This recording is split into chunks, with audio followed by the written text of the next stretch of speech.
I smell a leak.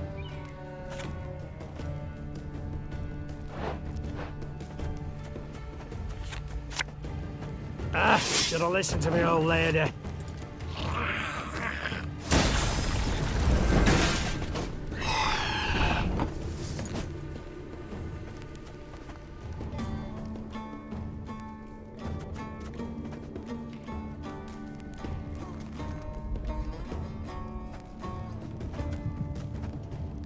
You mad? Don't shake that!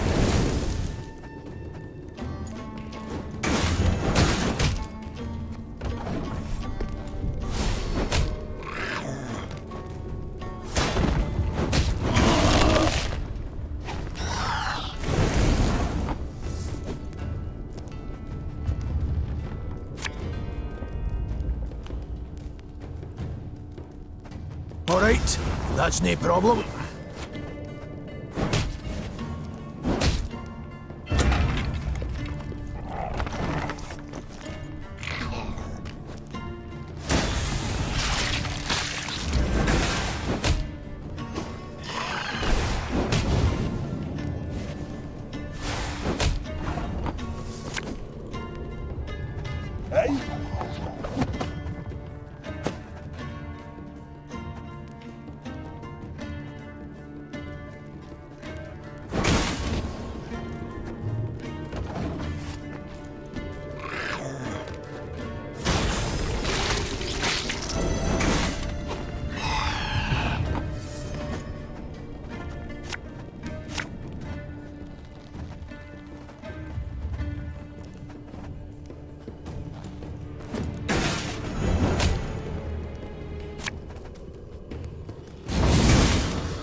This could hurt.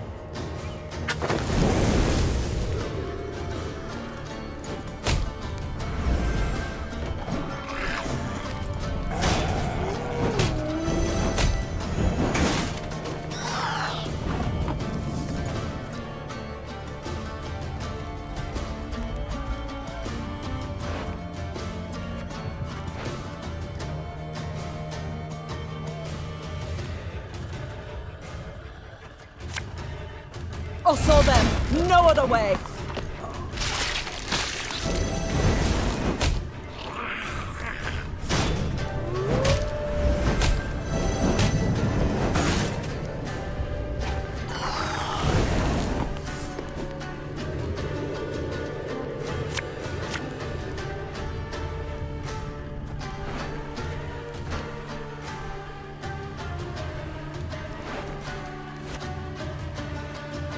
Feel any burning? See a local healer or wise woman.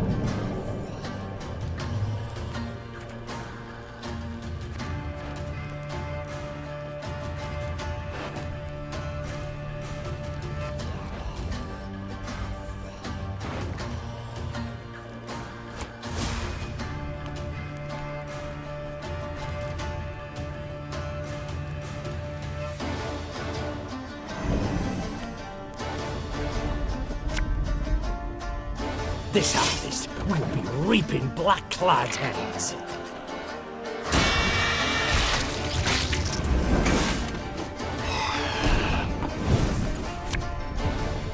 Getting to work.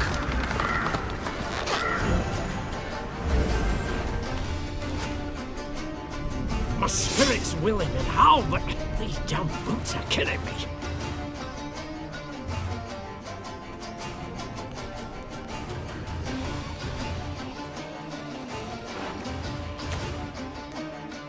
Ever have a storm knock out one of your teeth?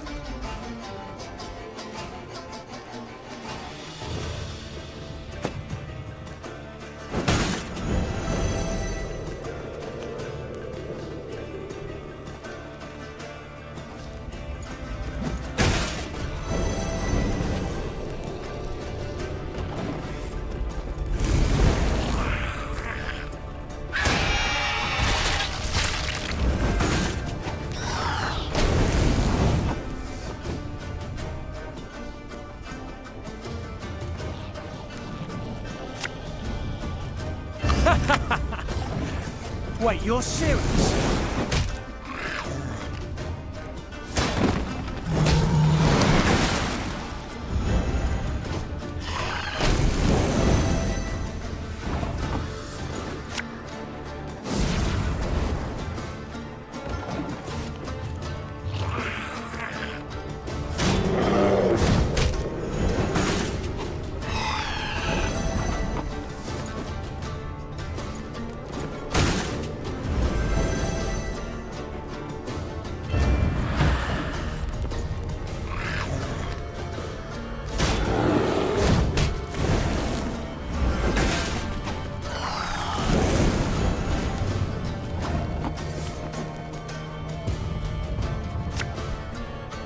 Her Majesty is exceptional.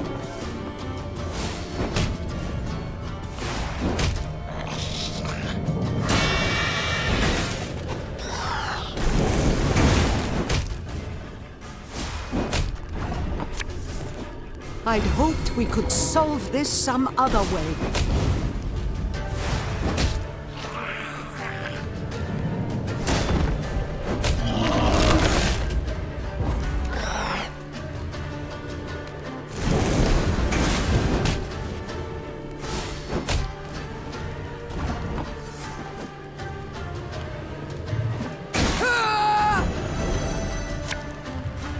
The unworthy shall be punished.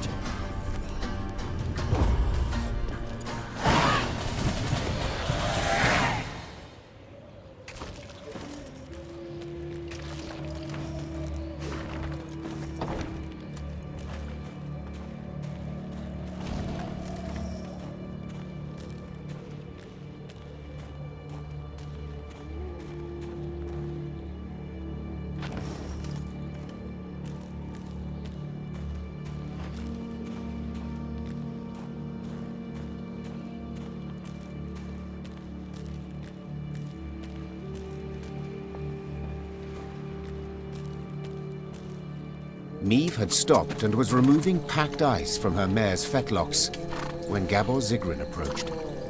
The dwarf squatted at the Queen's side, glanced about quickly, then started speaking in a barely audible whisper. Your Majesty, I overheard some folk talking in the smithy. Birdies claim there's treasure, true riches, in the hills near Blackbrook Vale, south of here. Stowed away there. And nobody dares go looking for it on account of beasts that have made their lairs there.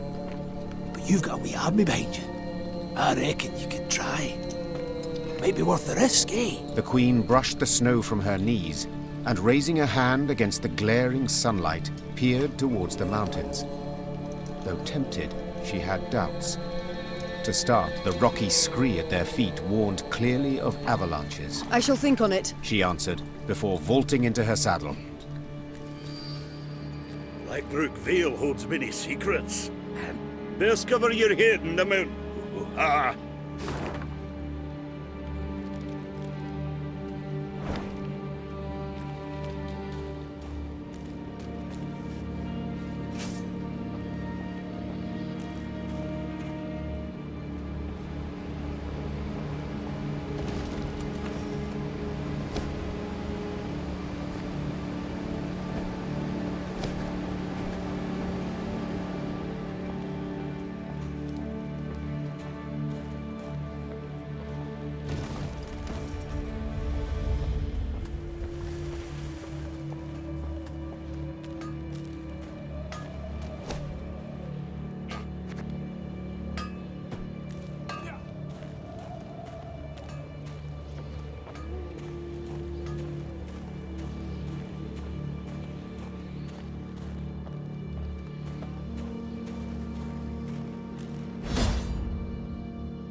Impossible. I can't believe it. Gascon, he drank a dwarf under the table. I've said it before, I think, dear Reynard. You simply underestimate him.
Following is proclaimed by formal decree of the Elder. From here on in, you're on your own, wench.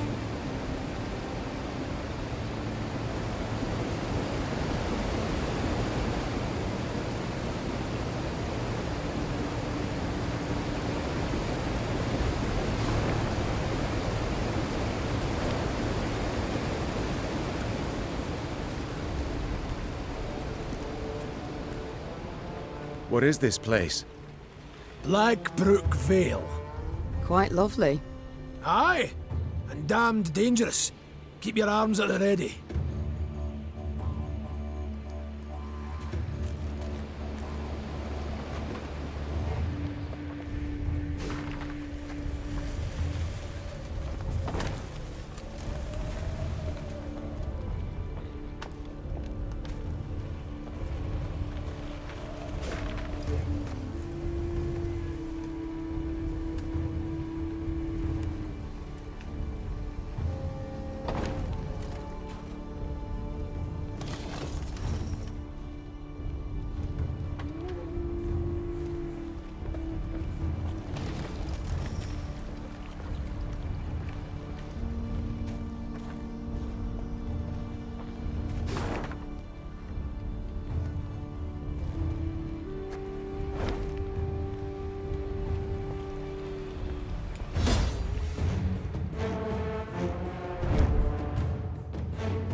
should have listened to me old lady.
Enough chit-chat. Draw your weapon.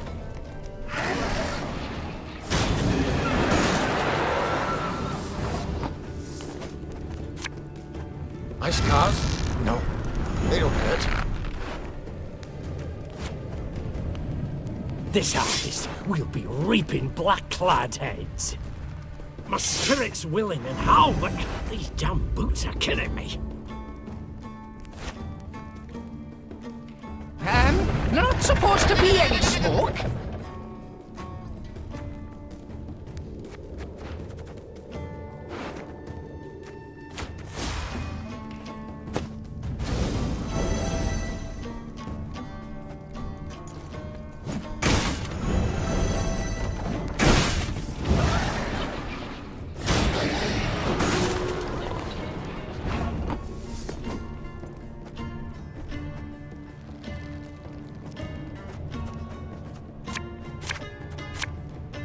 Catch!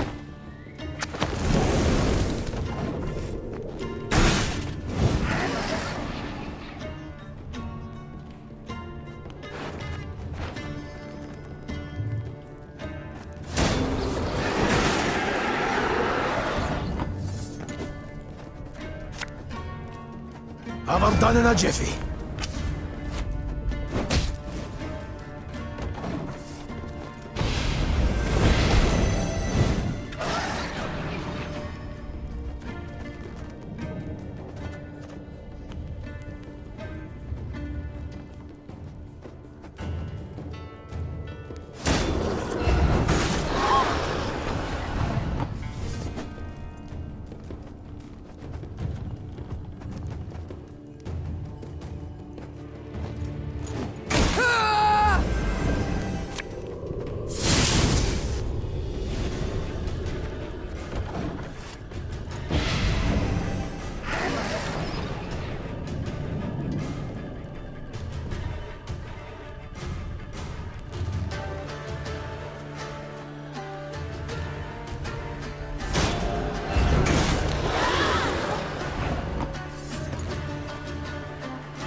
I smell a leak.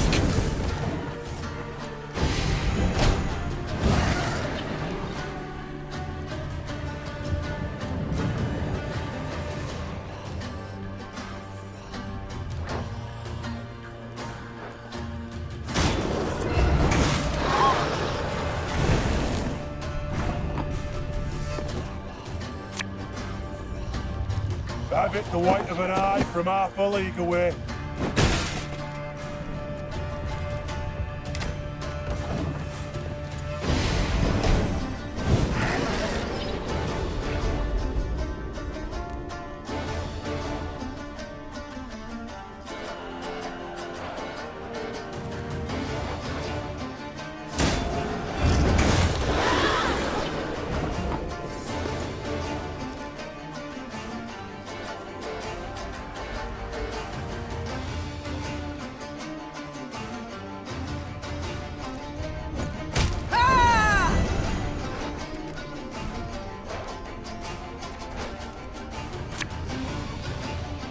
God's blast it! My breastplate tips.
Blackbrook Vale.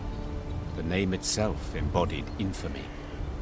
Neve arrived expecting misty ravines, decrepit trees bound in spiders' webs, and swarms of bats. What she saw was a warmly gurgling stream and the valley's gentle slopes blanketed in crocus blooms.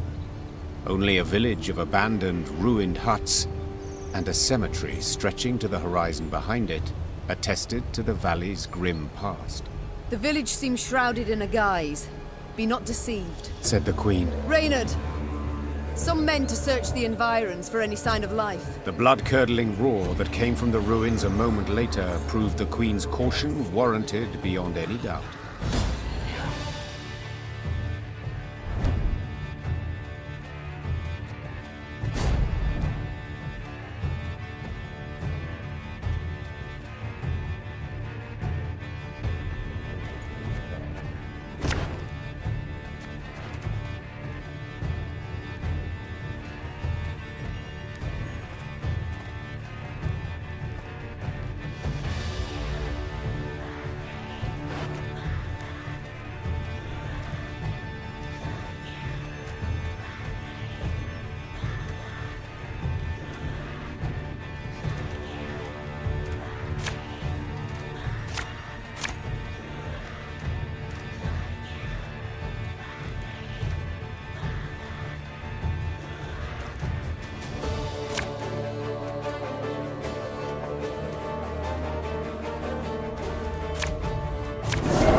Never fear!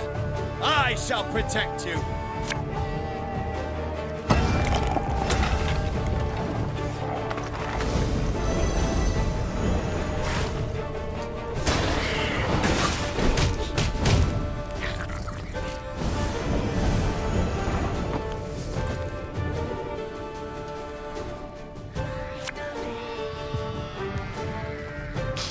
I smell a leak. You mad? Don't shake that!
All right, that's no problem.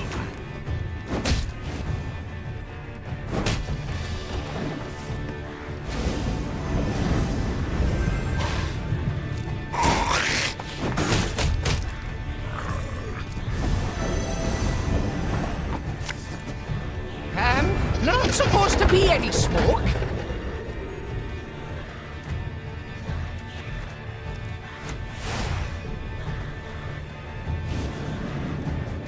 This harvest, we'll be reaping black-clad heads.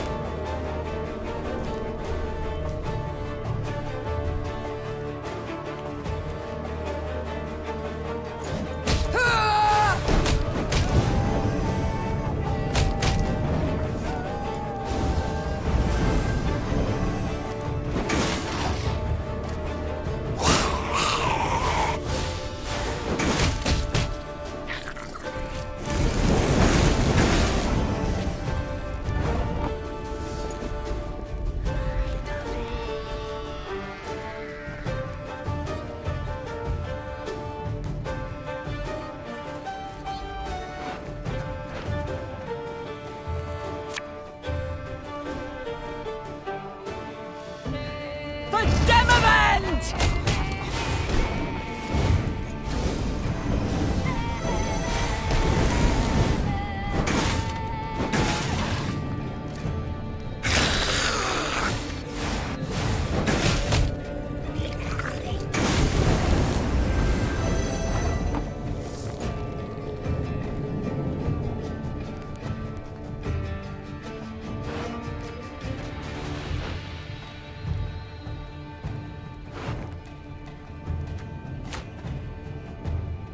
Make love, not war.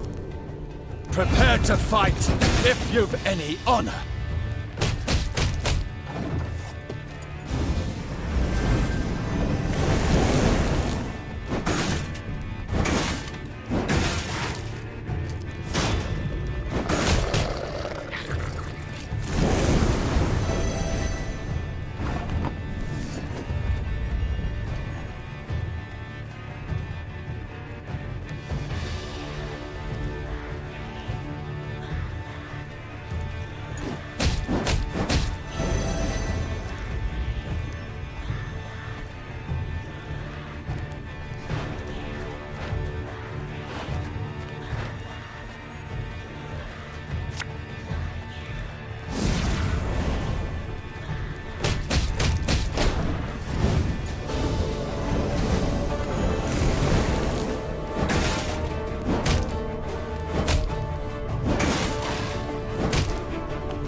Likely the last, that one. Should be safe now. Following the victory, the settlers' hopes seemed renewed. Could the beasts they felled have killed the previous lot of colonists?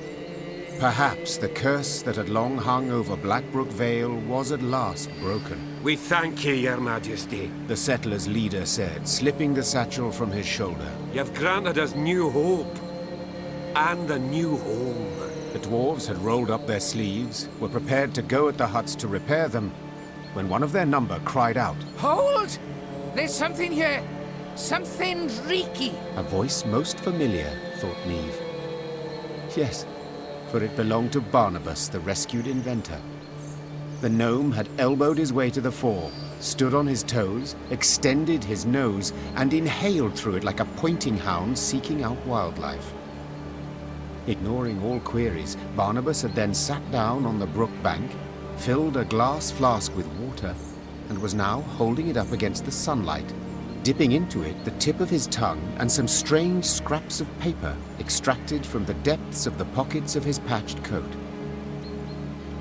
Finally, Barnabas stood, brushed his backside clean, and announced his findings. Well, we know with some certainty the reason for the settlers' demise. 'Twere not beasts, no. They prowled in later, drawn by fresh graves. 'Twas the water. Oh, roll your eyes and whirl your fingers all you want, and then peer at the brook. Nary a fish. All poisoned by subterranean fumes. The dwarves hemmed, hawed, and grumbled, and were a heartbeat from abandoning the Vale for good. Then Barnabas reached into his satchel and extracted a device of his own making he termed an aqua purificator. That is to say, a water cleaner, as odd as it may seem. You need but siphon water through this straw. Then drink up, worry-free. Thus Meve rode out of Blackbrook Vale, deep satisfaction in her heart. The dwarves extolled her for being bold, shrewd, and wise, while Gabor ensured this praise would likewise reach the meaty ears of Elder Hoog. We're the dwarves of Mount Carbon, hoo-hoo-ha, hoo-hoo-ha, and 2 hammers is our sign, is our sign. We feed those suffering.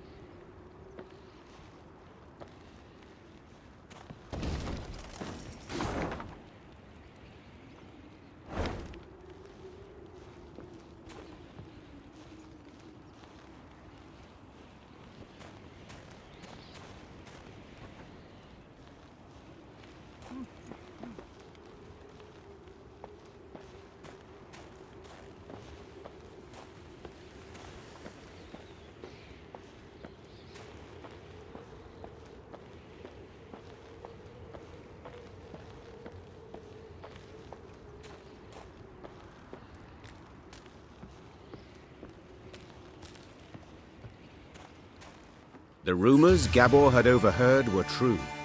Scouts returned with news of a cavern at whose mouth lay rotted logs, an indication that something of great weight may have been rolled inside. Chests full of gold, for instance. Then again, paw tracks clearly showed some beasts had made the cave their home. Right. Decision time. Enter or scramble back down, said Gascon, rubbing his hands together for warmth. Please hurry. This frost is downright biting. We've scaled this high. Foolish we'd be to descend empty-handed. Fall in behind me! The Queen took the fore, sword in one hand, torch in the other. The flickering flame's glow illuminated the cave's interior, casting long shadows. Meve was certain some horror would leap at her at any moment. And she was not at all wrong.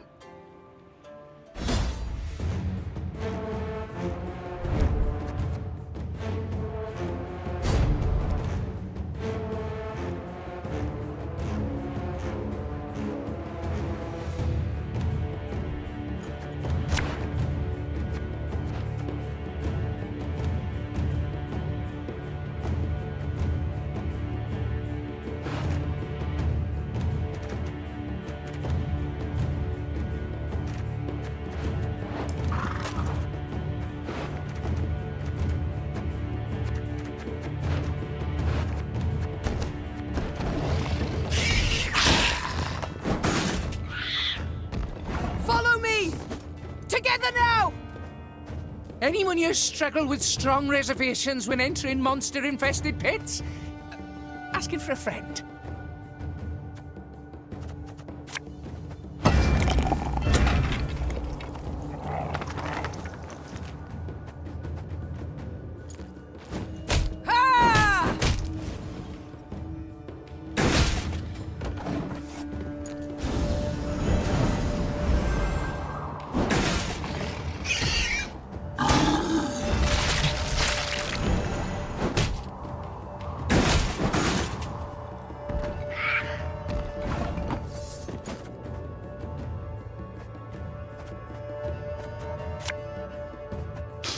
I smell a leak.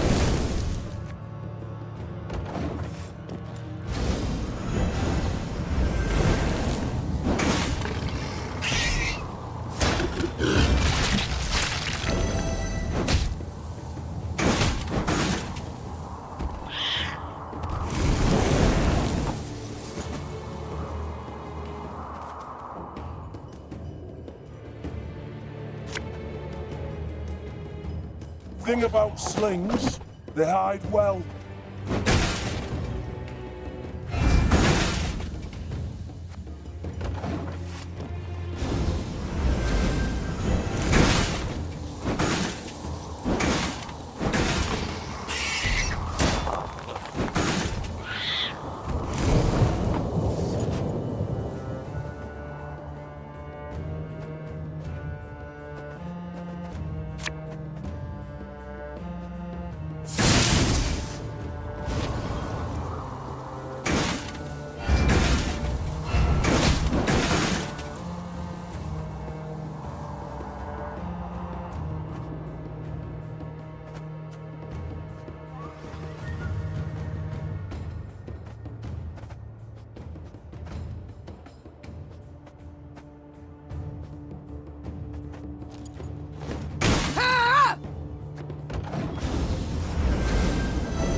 I saw them. No other way.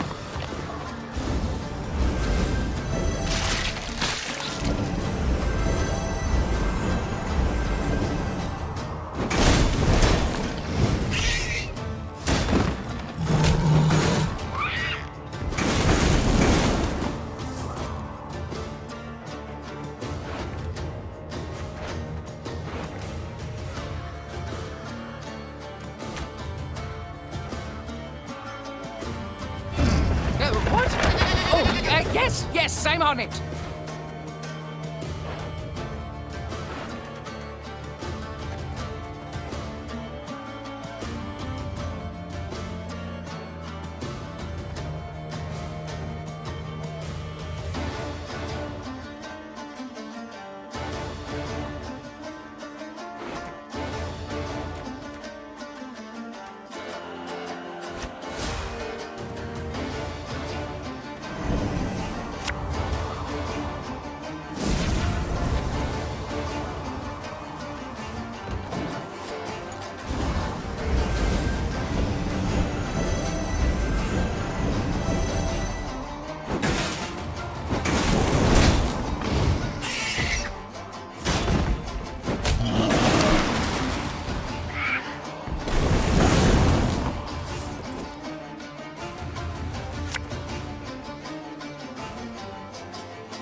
Getting to work.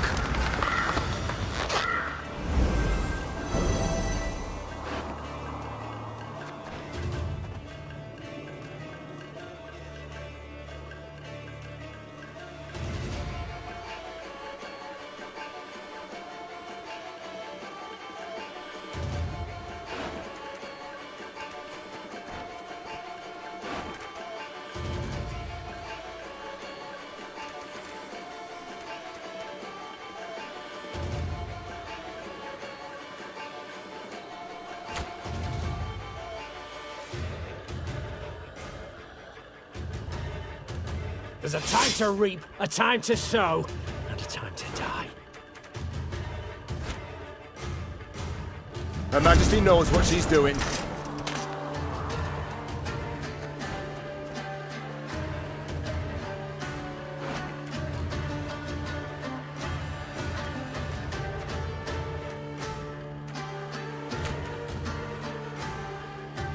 I fear not, for faith guides me.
Oh, could murder a pint.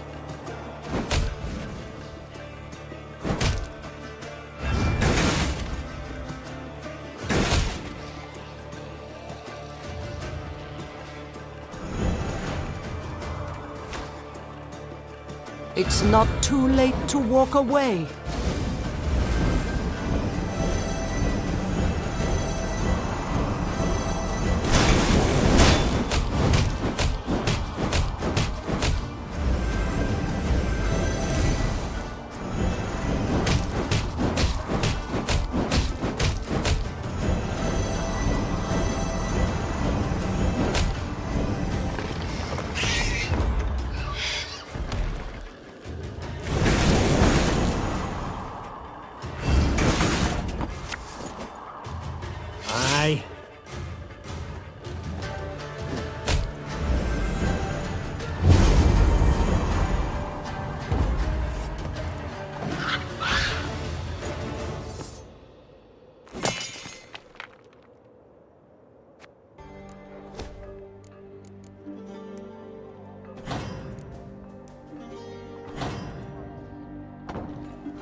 The rumors Gabor had overheard were true.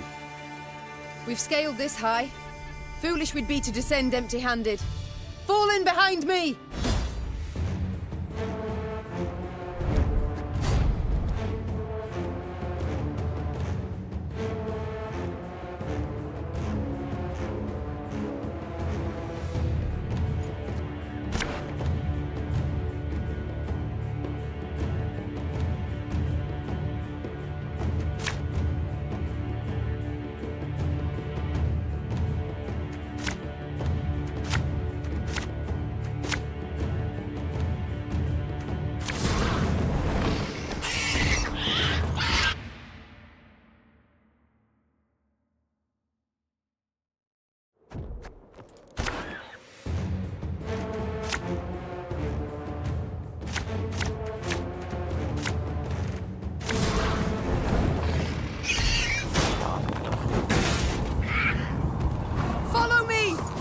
Together now!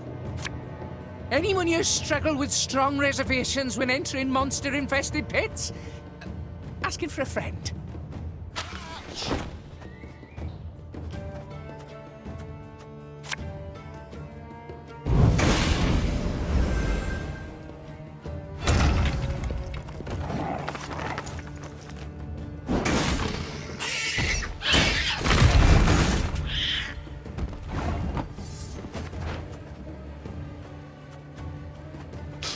I smell a leak.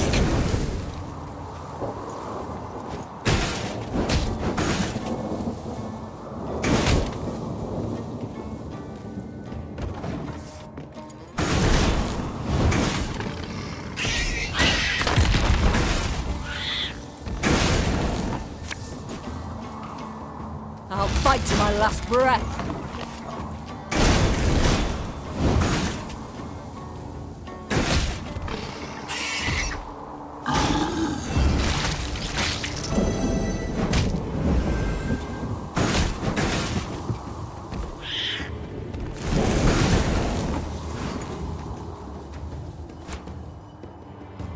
You mad? Don't shake that!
Favourite cut of lamb?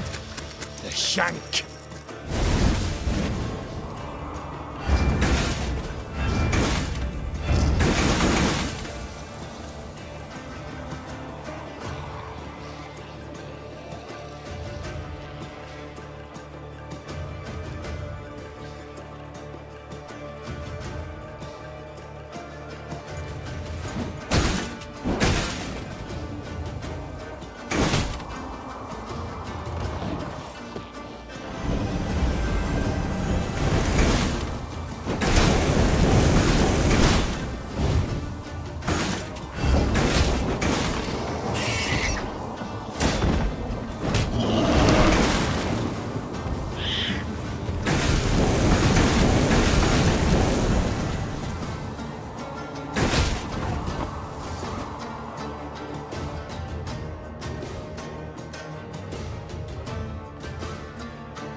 pain serves a purpose.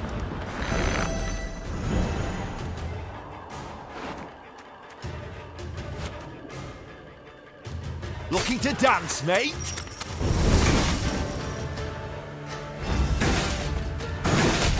Treasure trove ought to be close now. Come on. As soon as the last beast had fallen, the Lyrians took to seeking out the treasure. Soldiers dispersed throughout the caverns in a rush, penetrating every last corner.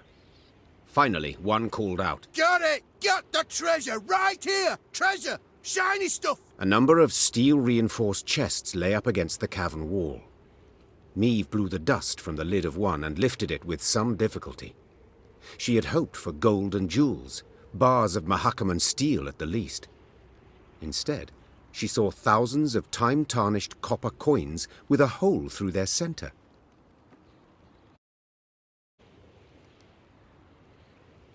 What's this bloody crap? Tokens of some sort? Aye, that's right. Holy Guldens, we call them. They're, currency in Mahakam. Get our wages in them. Use them to cop victuals and hooch. What of arms, armour, tools? Nah, all that's given to us. Clan provides it. Is that what you need? Weapons? Oh, feel the Egypt now. Brought you here for no reason. Yet these tokens, they can be exchanged for other coin, can they not? Temerian orens or Novigrad crowns? Aye, doable in theory, but not at all clever. Rates are crap. See, the elders keep 'em low to make life difficult for dwarven folk. Discourage 'em from leaving Mahakam. What's this? Common dwarves use no gold? You cannot be serious. Yet I am. What good's gold to them? Clan gives them all they need, and victuals and hooch beyond need they get for tokens. Yet you trade with humans. Gold coin you take for your goods, the coin must serve a purpose. What is it? We hoard it all. In vaults. Great piles. Down bottom lie ducats dating from the reign of that dozy ham-shanker King Dagrid. And you do not put it to use? Acquire anything for it?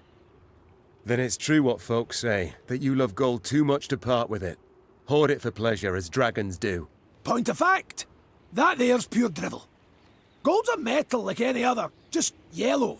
We hoard it for our safety. Your safety? I fear again, I simply don't follow. Couldn't it be simpler? Soon as human folk get it in their heads we's a thorn in their side, we'll spend it. All of it, in a jiffy. Excess coin supply, that's called. Matter of days, gold'll be worth less than sawdust. And you're tossing banks and economies, bam, on their arses. There'll be nothing left of them. They'll cave in faster than a mine shaft with rotten props. Why are you all ogling me? With human folk for neighbours, we dwarves got to be damn vigilant, as sheep round wolves. So how can these tokens serve me? We must trade them. Even should we get a pittance, it will be something. The soldiers demand their pay. Ah, your bums out the windy. Fighting men want full dixies and tankards of hooch. Coins but a means to that end. What do you suggest then? As I've been saying, the tokens we use to purchase nourishment and mead, and what you've got in those chests, why, that'll do to fund a feast the likes of which Mahakam's not seen since Brewer was sworn in as Elder-in-Chief. The fighting men'll eat and drink their fill, carouse about and forget their due and pay right quick. And invite the local dwarves to feast with you, and the clans'll look kinder on you too. Caution be damned.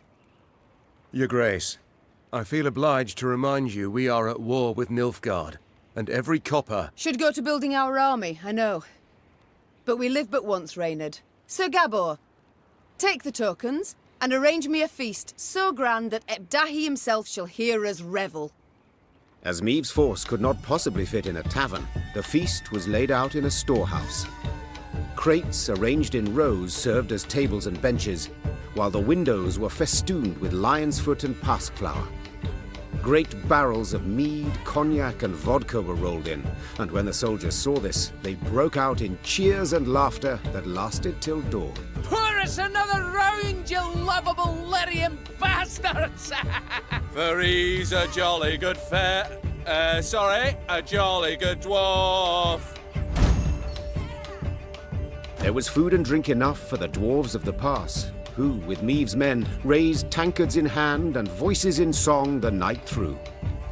To see them sharing tales and playing cards, one would not believe that anywhere down the mountains, through woods and across plains, humans and dwarves might, for the softest slight, leap at each other, murder in their eyes.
Your Majesty, allow me once again to express my undying gratitude. You're most welcome, Barnabas, but please, we haven't need for any formalities when speaking alone. Well, of course. How might I help you then? I like to know... No, I must know who I travel with. Please do tell me about yourself. About me? I've most civil relations with dwarves, as you saw. But is there anything in particular you'd like to know? Why not start at the beginning? Tell me where you hail from, perhaps. Oh, right. Well, I was born in the distant south, in Tir Tochair. My mother was a washerwife, my father, an armourer. Soon as I'd passed 40 winters and could strike out on my own, I left the family, my native parts. So I've been on the road now about, 20-odd years. Indeed. A rather long while. Did the south simply not suit you? Well, I wouldn't say that exactly. It's just staying would have meant stepping into my father's shoes. Then forging blade after blade, plate after plate. Oh, just thinking on it sets my head a-spinning. Not for me, that, no. No, nature. The world's so rich in mysteries, in wonders left to discover, and ways to make it a better place. By building bombs that explode in the hand, for instance. As those bearded fellas say, Mahakam wasn't built in a day. Besides, nobody was seriously hurt by those malfunctions. Not many, at any rate. At the moment, have you any invention you've worked on? One that's near complete? Oh, so kind. Oh, wonderful, you should ask. See, I've ever had an avian fascination. For birds, you see. Their wings, bones. The structure's perfect. The aerodynamicism, the plumage. In short, I believe I can fly. I beg your pardon? Yes, I'm learning to fly. Fly. You've not misheard. I, Barnabas Beckenbauer, will be the first gnome... what am I saying? The first mammal to free himself of the soil's bondage and soar to the clouds. But aren't bats also... A detail. This is no time to be petty. No, but frankly, my preparations are far advanced, and I'm rather optimistic about my design and prospects. I've calculated every trajectory, every force. It all works out. Just need to do a few more field tests. Did you have volunteers try it, or did you test the design yourself? Naturally, I must stay on the ground. Who take all the measurements elsewise. Luckily, there's no lack of thrill-seekers in Mahakam. Most eager to etch themselves into the annals. My first prototype, the Sky Licker, I dubbed it. Oh, Your Majesty, if you'd only seen the beauty. Flew over 120 ells. Truly? Colour me impressed indeed. He must have made quite the name for himself, your brave volunteer. I'm certain he's caught the eye of every she-dwarf in Mahakam since. Oh no, he's dead. The landing, it was rough. And then a bear sauntered by, didn't help any.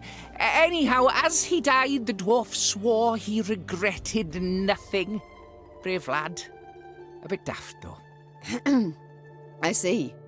But the next time you request I try one of your inventions, I'd ask you to remind me of this touching tale. Time I attended to other matters. Ah, yes.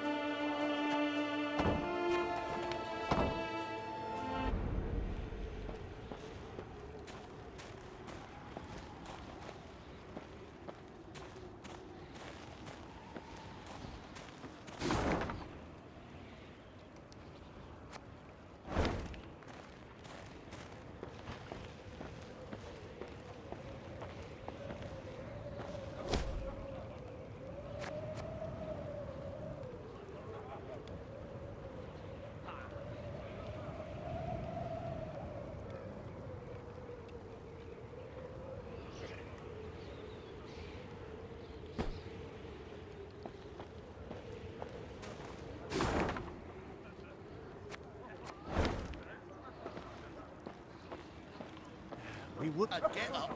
I would, Your Majesty. We would take root... We would take root neath Mount Cut. I'd get up. I would, Your Majesty. Riding past a mine, Meave noticed a group of miners gathered around the entrance to a shaft. Frost had settled on their moustaches and beards, suggesting they had been there for some time. The Queen summoned Gabor and asked him to determine the reason for this sit-in. He returned after a few minutes and announced the most curious thing. They're waiting for the knocking to stop. Meave's frown prompted Gabor to explain in greater detail. According to our laws, dwarves can't go into a mine if there's knocking coming from inside. We're obliged to wait for the ruckus to quieten down. Ah, yes. Our own miners share this superstition. Reynard interjected. They say the knocking is that of a treasure unknown, a kind of mine ghost. With all due respect, your miners are dimwits, Gabor said, patting Reynard on the shoulder. Knocking means an imminent and abrupt discharge of the potential pliable energy of rock formations. In other words, you ken, a rock burst. Except usually it's all done in a day or two, whereas these lads have been waiting going on 2 weeks. Foreman's grown impatient. He'd like to send someone down the shaft, have them see what's at issue, but, well, the code forbids us from doing anything of the sort. If in this manner I can gain favour among your brethren, sighed the Queen, dismounting. So be it. I shall descend and see what the problem is. The shaft was too narrow to fit an entire army, so Meave and a small unit of men entered the mine, miners' lamps in hand, and hearts in their mouths. The rhythm. Soon the company arrived at the place that seemed the source of the knocking. Gabor put his ear to the rock and listened for several moments in silence, then struck the wall with all his might. The wall crumbled with a crash, opening a passage into another corridor, from which sprang numerous foes.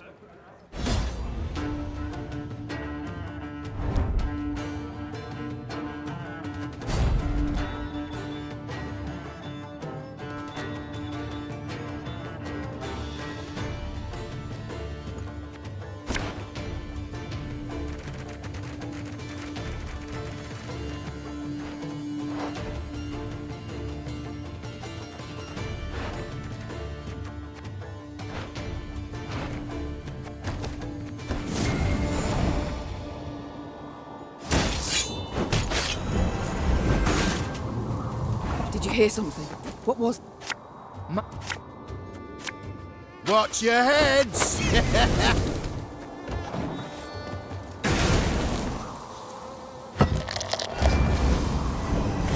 Who goes there?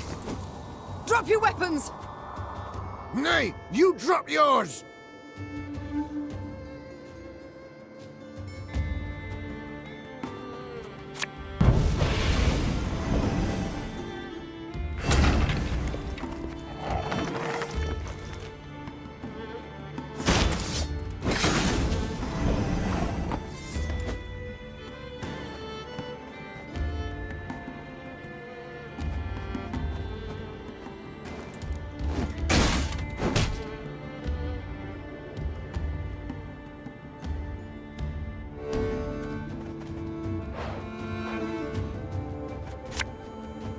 Enough chit-chat. Draw your weapon.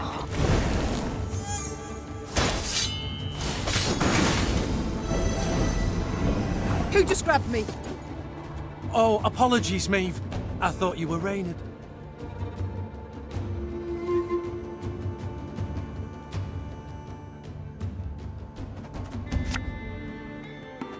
Thing about slings, they hide well.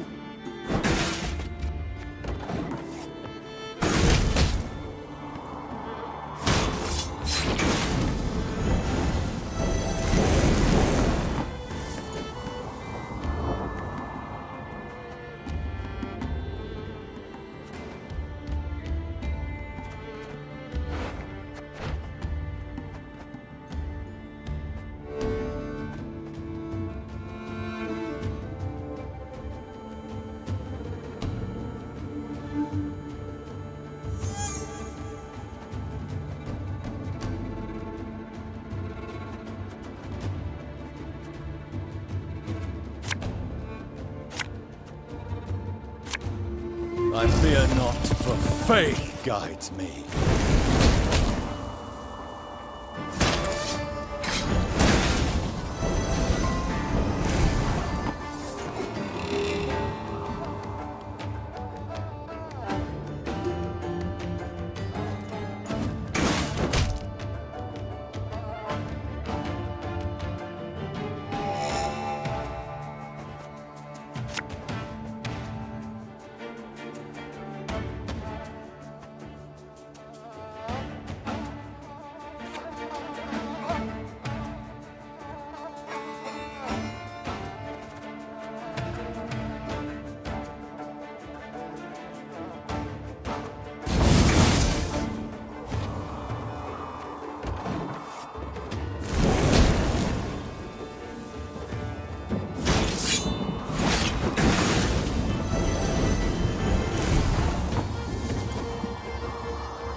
Reynard! Are we winning? I can't see a bloody thing! As ordered.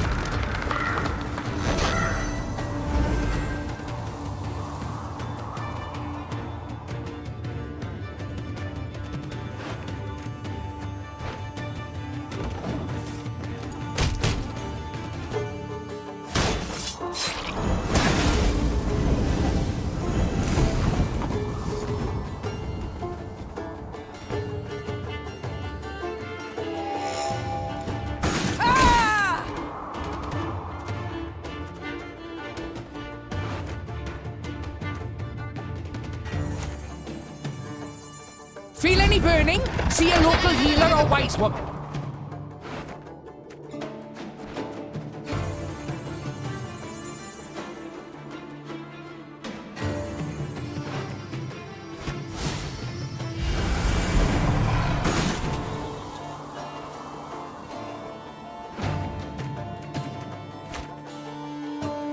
We must trust each other.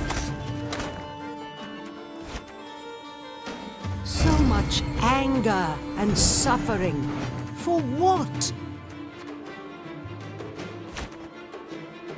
Favourite cut of lamb? Shank.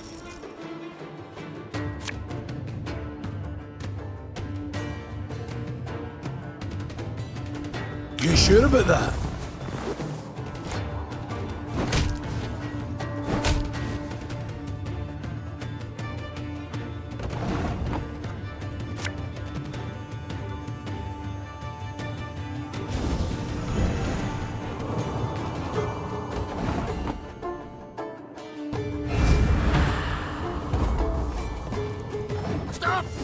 Stop! We surrender!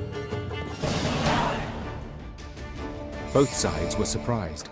Both fought in the weak light of torches, nearly down on hands and knees. In the end, the Queen emerged victorious, and as soon as she had returned her sword to its sheath, she asked the new prisoners a question that was on everyone's mind. Who the devils are you? The captives looked at each other in disbelief, as if before them stood a ghost. Finally, one of them managed to choke out a response. Your Highness, we're your subjects. Meve recognized the accent at once. The men came from Rivia. But what were they doing so far from home? According to the prisoner's account, after the Nilfgaardians' invasion of their kingdom, terrible poverty gripped the land. Seeking bread, some desperate inhabitants had gone to the mountains of Mahakam, engaging in wildcat mining in search of precious ores. Without asking the dwarves what they thought of this. You know yourself, my queen, explained one captured Riv. They guard their treasure real jealous-like, don't care a whit about the suffering of others. They see us starving down in valley and don't lift a stubby finger. Sadly, the Rivians had dug close to existing corridors. When Gabor destroyed the wall that stood between them and the dwarves, they were convinced they were being attacked by monsters, so they raised arms in self-defense. Maeve! 'Tis a tough nut to ken, said Gabor. But let's nae kid ourselves. These men are thieves, and we must hand them over to the Mahakaman Guard. So they may do what? Sentence them to hard labor, or hang them at once? Said Reynard, his usual calm shaken and his voice raised. These are your subjects, Queen. They coveted their neighbors' goods, true, but only because they had naught themselves. The foreman wished for the knocking to stop, said the Queen. And so it shall. As for you, go back to Rivia, and tell all their queen shall soon return, leading an army. The grateful Rivs quickly packed up their tools and left the mountains. Meve had no doubt Bruva Hoog would soon learn of the affair and would certainly not approve of her decision. Yet she preferred to face the Elder's wrath than send her subjects to a dwarven prison, or possibly to their death.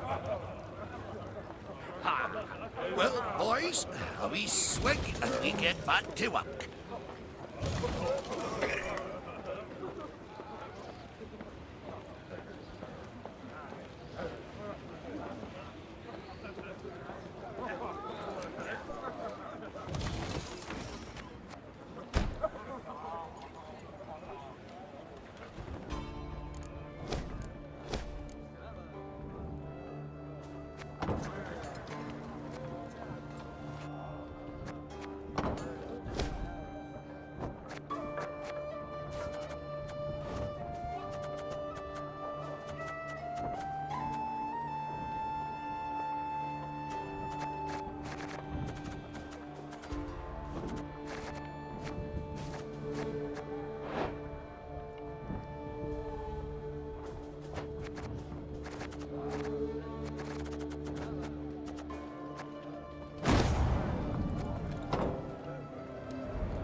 The sound of approaching hoofbeats made Meve turn to see Reynard spurring on his panting horse, galloping at a breakneck speed towards her. Ill tidings I bring, Your Grace. Clearly. Glad tidings never arrive with such urgency. Our scouts captured a Nilfgaardian messenger. He was traveling in disguise, and by night. When he realized his capture was imminent, he strove to destroy the letters he carried. We were able to salvage some, in parts. Anything of interest? Yes, there is, I fear. Your Majesty, you must listen. Consider your offer accepted. Direct Meve and her force to the agreed site. We await their arrival. Your reward shall be as agreed. Hail, Keritsa. A traitor. We might have expected as much. Nilfgaard has shown amply that it abides only by the rules it sets. Since they have not proved able to defeat me in the field, in open battle, they seek other means. I suppose the scroll bears no name. It does not, Your Grace. The messenger. Have you questioned him? Naturally, Your Grace. Alas, he knows not to whom the letter is directed. He was to leave it in an agreed spot. I take it tidings of the whole affair have spread throughout the force? Yes, Your Majesty. The witnesses were too many to keep this fact a secret. We must thus assume the traitor in our ranks knows it as well, and will make no attempt to retrieve the scroll. A dead end. Have we any other leads or clues? None, I fear, Your Majesty. We must be alert. Keep a keen eye on events as they unfold, and exercise great caution in forging new acquaintances. Very well. Eyes wide open, all senses attuned. Yours in particular, Reynard. Of course, my liege.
My spirit's willing and how, but these damn boots are killing me.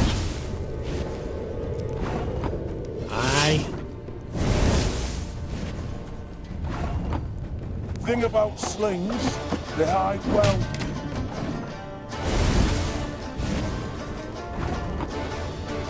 Should have listened to me old lady. Hey?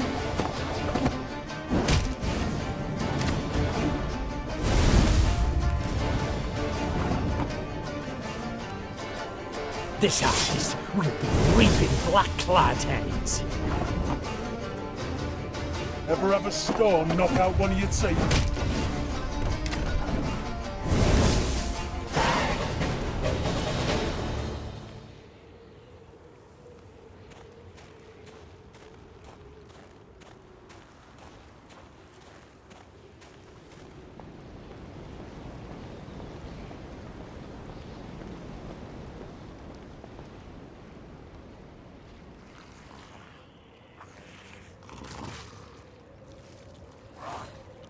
Neve's force neared Davor's abyss. Signs of beastly feasting were not hard to find. Countless paw and claw tracks were impressed in the blood-stained snow.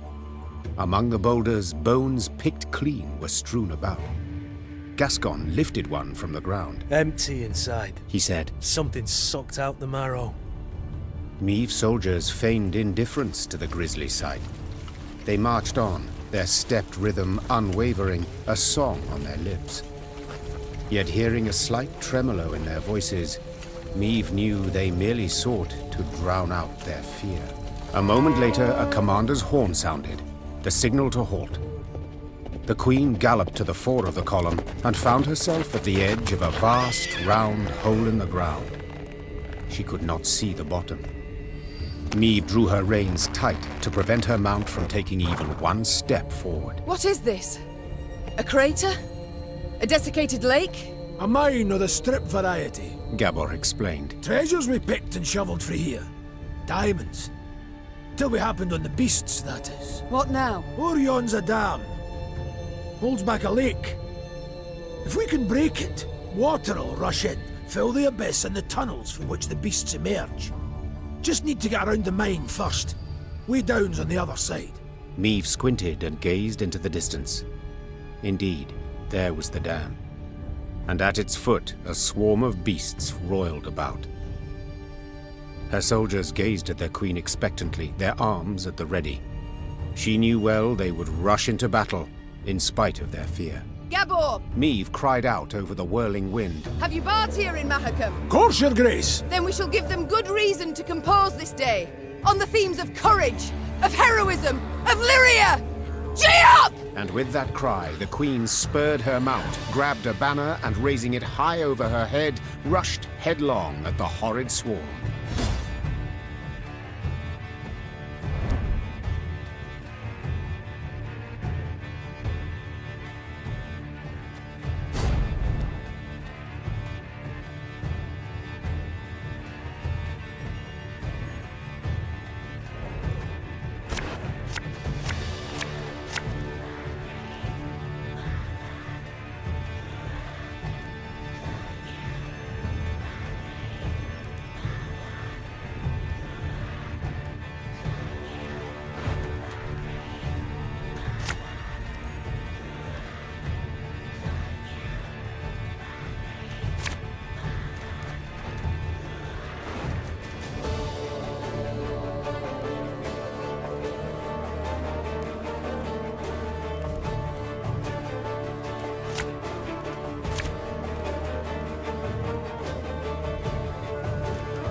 Here's the way down! We need to break through and destroy the dam. I smell a leak.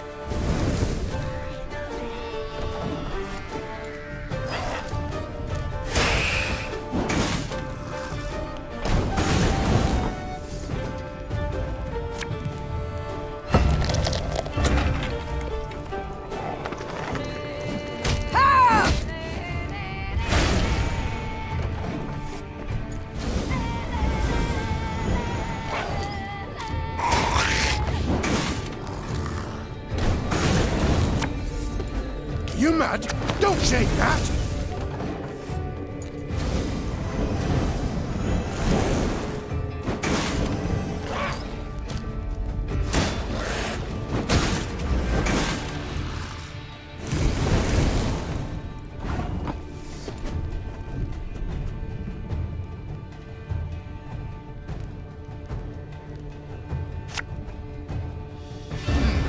What? Oh, yes, I'm on it.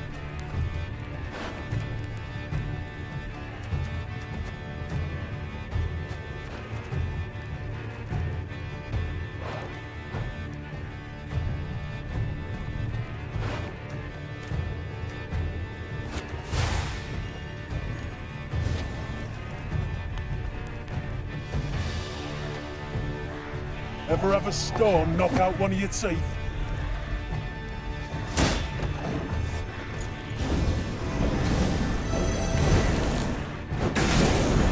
Your Grace, monsters approach from all sides.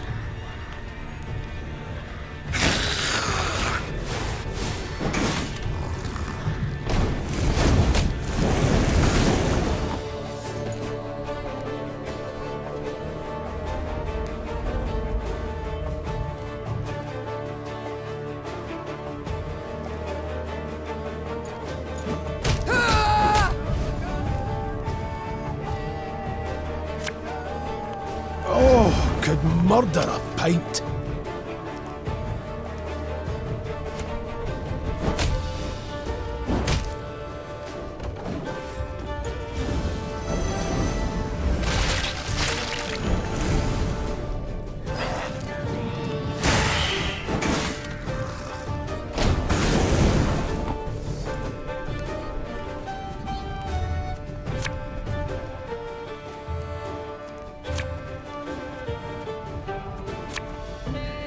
So much anger and suffering. For what?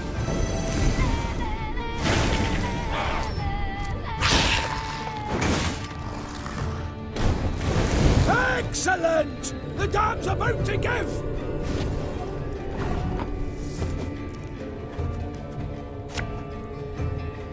I fear not, for faith guides me.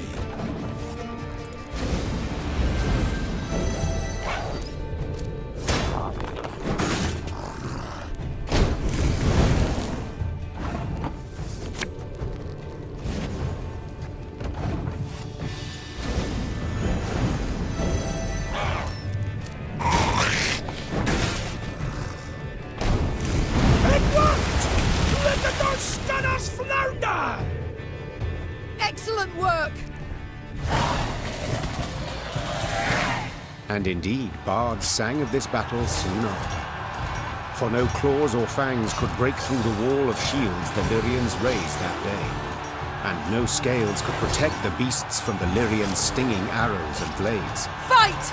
Do not relent! Let us show these beasts! It is they who should fear us! The Queen shouted. In the end, the beasts turned to flee, yet Meave's force cut off any chance of escape. A solid wall of men began to push the monsters ever closer to the edge of Davor's abyss. Pressed from all sides, the horrors began slipping over the precipice, screeching terribly as they fell. Silence came at last. The Queen stood at the edge of the precipice, breathing heavily, leaning on her sword. From the depths of the mine came muted growls and groans. Let's flood the damn hole, hissed Gabor, before any other shite crawls out of it. A rush of icy water suddenly rose, then just as abruptly plunged into the mine, flooding the pit. And where once lay Davor's abyss, now lay Davor's pond. Meave descended back into the pass, exhausted and covered in beastly blood, yet also exceedingly pleased. She was one step closer to dwarven support in the war against Nilfgaard. Once the Lyrians had put some distance between themselves and the now destroyed monster lair, Meave ordered her men to pitch camp. Then she sent the quartermaster off for food and drink. The soldiers lit campfires, then set aside their weapons.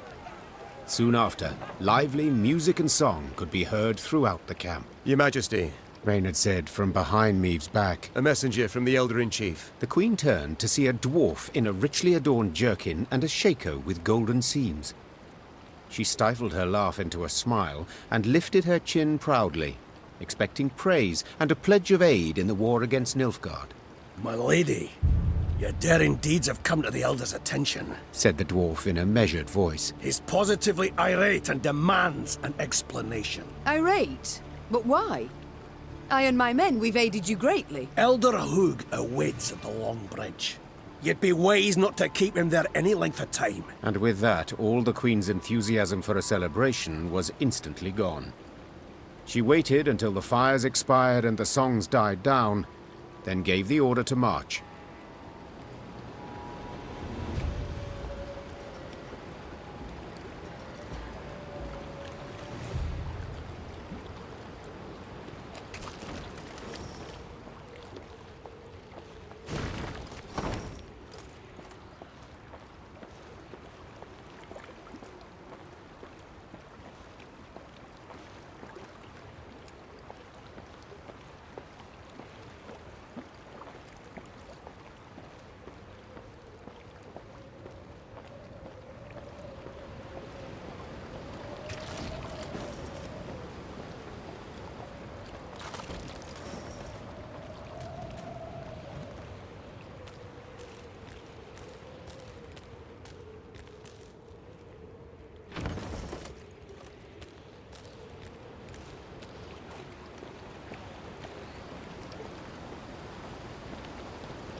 Gazing towards the horizon, Meve noticed a dark shape outlined against the mantle of snow that lay on the ground.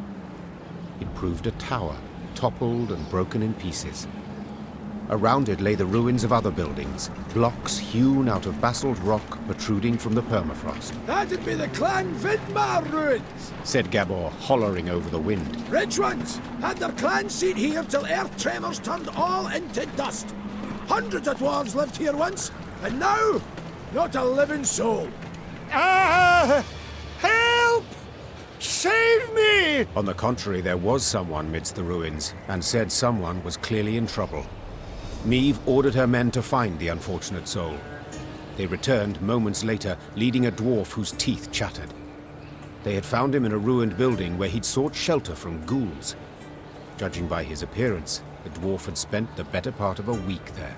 Mirko Vidmar, they call me, he said, patting down unkempt hair that seemed to reach in all directions. I came here seeking a family heirloom, lost in the tremors and the chaos they caused. I ken the chamber where it ought to be, but, well, beasts made their lair there. I cannot drive them off on my own. But bold warriors like you ought to cut them down in a jiffy. So, will you help? I too have lost my home, estate, said the Queen. So I understand well what you feel. I shall help you recover your heirloom. Call it a win. Mirko Vidmar's face lit up. Though he'd spent a week besieged and eating stale biscuits, and though there was a hoarfrost in his beard, he quickly trotted to the front of the column and led the Lyrian soldiers to the underground chamber. As promised, beasts awaited there.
From there they come.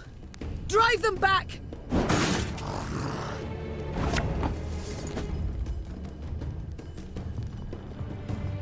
This could hurt. Watch your heads!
From there they come.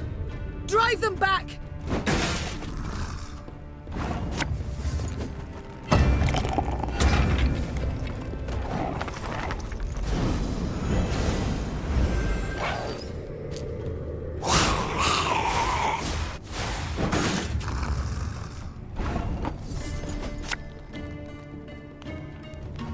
You'll never take me alive! Ah!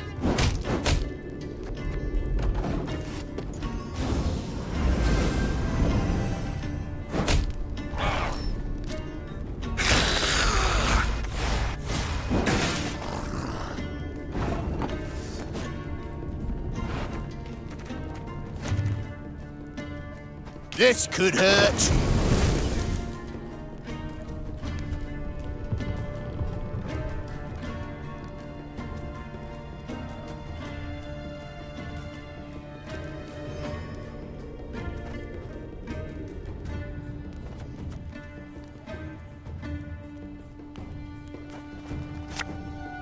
Getting to work.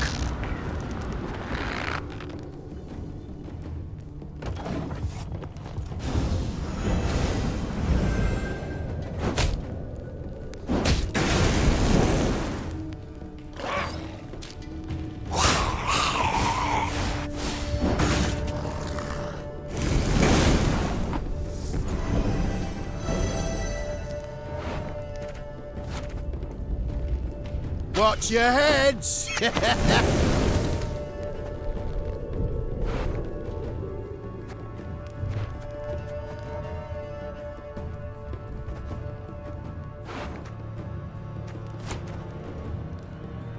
Company! Forward march!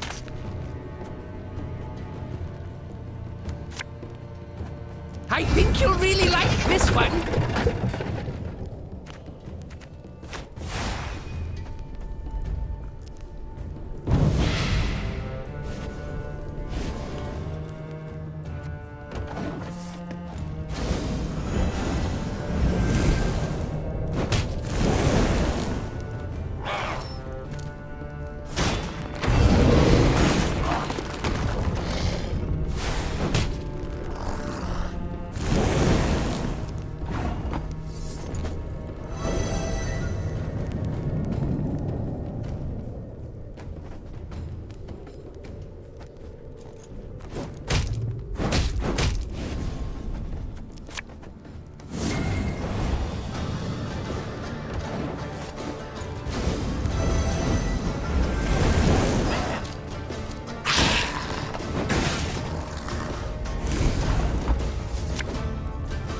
You sure about that?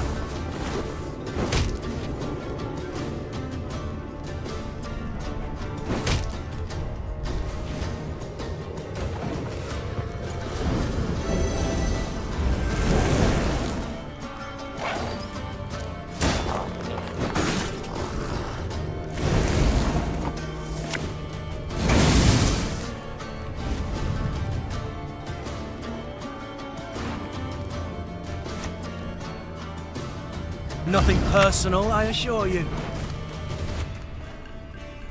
A knight should help. Our codex commands it.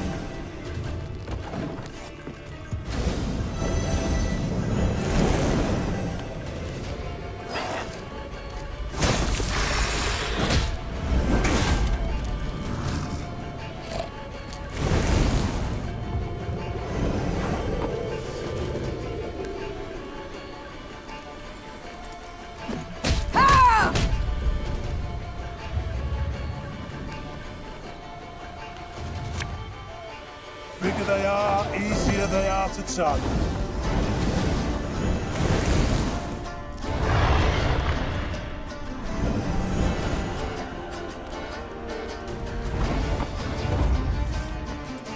Let's get a move on.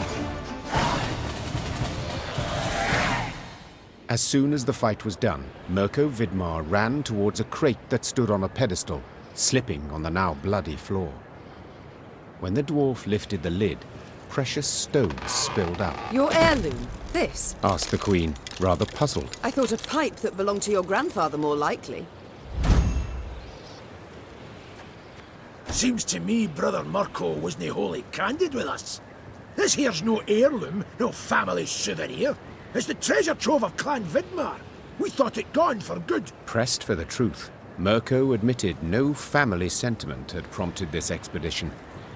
The dwarf had planned to leave Mahakam and start a new life among humans. Yet he did not wish to do so without sizable capital.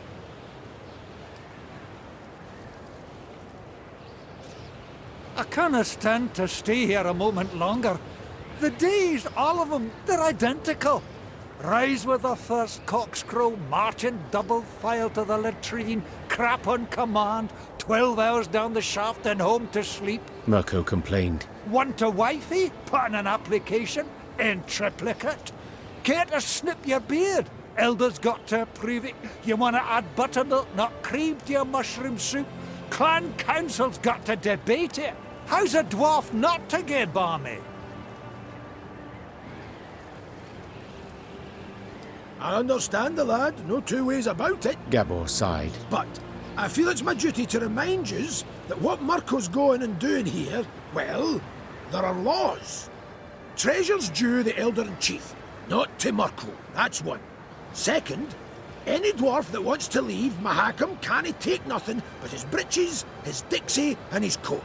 So, brief like, consider well afore you make your decision, Your Grace. When I was a lass of but 12 summers, my mother ordered me to go to a ball in a pink crinoline dress. In it I resembled a meringue pastry. Meve smiled at the memory. So I cut it into ribbons and fled out my bedroom window. What's that got to do with? What I wish to say, Gabor, is that I understand him. And though it be against your laws, I shall allow him to take the treasure and leave. Mirko Vidmar had tears in his eyes as he thanked the Queen. Then he heaved the crate onto his back, and deeply bent over under its weight, he trudged off towards human lands.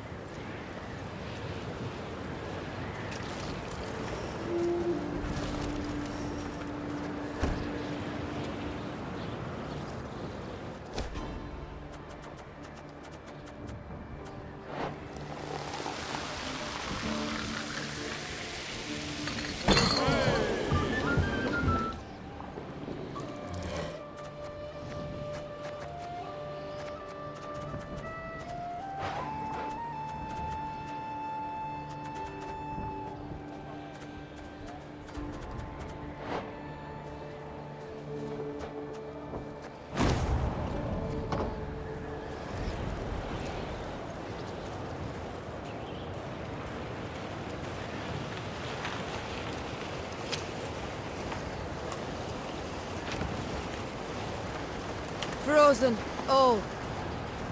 Only the banner moves, blown by the wind. Downright poetic. Prime material for a ballad. Perhaps even a whole saga.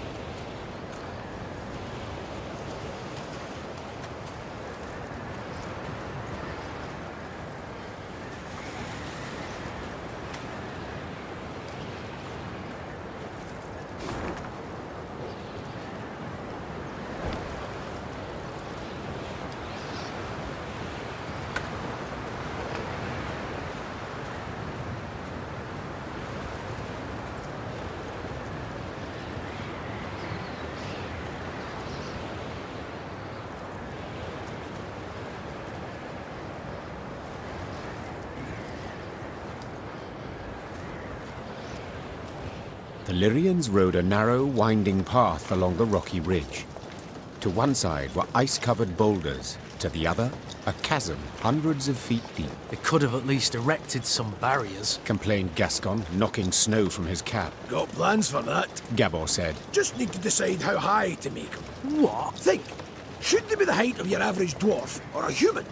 The debate's gone on for 20 years. On the one hand, you've got... Gabor did not finish his discursion. He was interrupted by the Baba Ghazi that jumped down from the rocks. Archers, shoot! Aim for underbelly! Neve's soldiers made quick work of the lone monster. But the sound of battle spooked the horses harnessed to one of her wagons. Whoa there! Whoa, damn it! The driver tried to rein in the animals, but could not. They dragged him into the chasm along with his cart and the soldiers riding it. They landed a few dozen feet below on a rocky outcropping. A moment later, Baba Ghazis swarmed everywhere. Did you see how they fared? Anyone left alive? Asked Meve, leaning over the cliff edge. Worry more about their cargo. Gascon replied. They were also carrying chests of gold. Blast. We can't get down there. too steep and the snow keeps falling. We can lower ourselves down a line. But without armour, shields, or heavy weapons, otherwise it will snap. And the Barbagazis? The Queen said, brow raised. We shan't kill them with daggers. They're too thick of armour. We'll have to try. Or continue on our way. You only live once. Niamh sighed. Gascon, round up some volunteers and let us move out. Moments later, the Queen was lowering herself down a line straight towards the gaping maw of a Barbagazi. Her only armour, a woolen shirt.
Careful!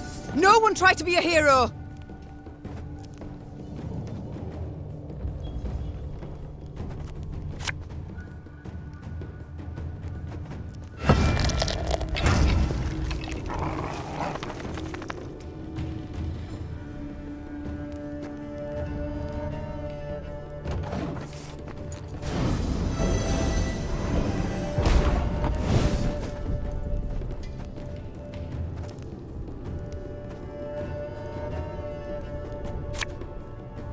This could hurt.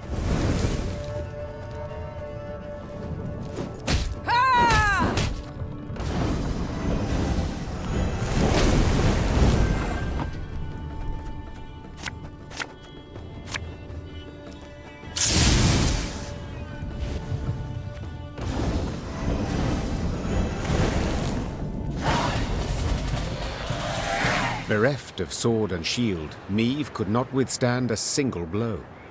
She thus danced atop the frozen snow, deftly dodging the Barbagazi's lightning-fast strikes, while delivering but a few well-aimed hits of her own, to their eyes, ears, and gaping jaws. When the last monster fell lifeless to the ground, Niamh walked up to the shattered wagon. The soldiers it had carried were bruised, frostbitten, but alive. Your Grace, we were sure you'd leave us. A good ruler never abandons her folk. Nor her gold. Gascon interjected, while securing a rope to a chest. Soon enough, all were safely back on the path. The admiration Niamh saw in her soldiers' eyes was in itself sufficient reward for her difficult battle.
Cards are blowing, fair winds the day.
Me!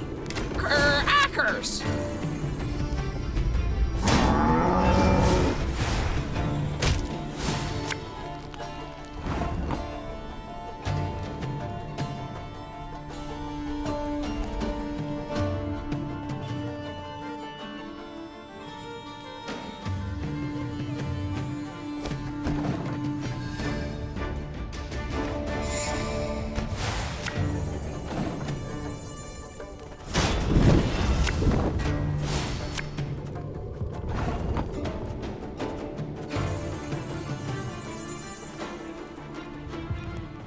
Scurvy sketches!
Cards are blowing, fair winds the day.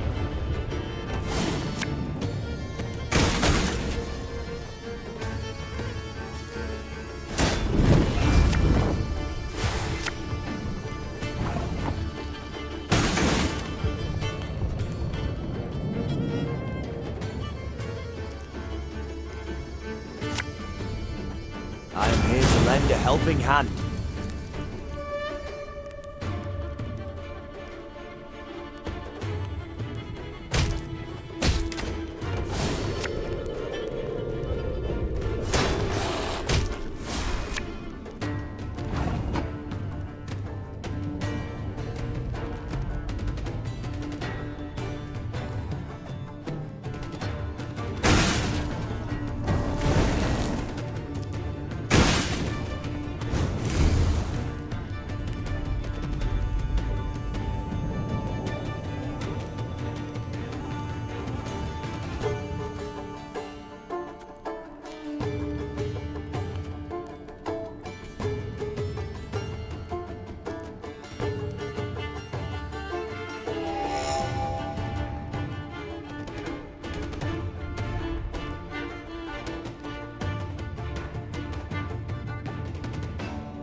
Your wish, my duty.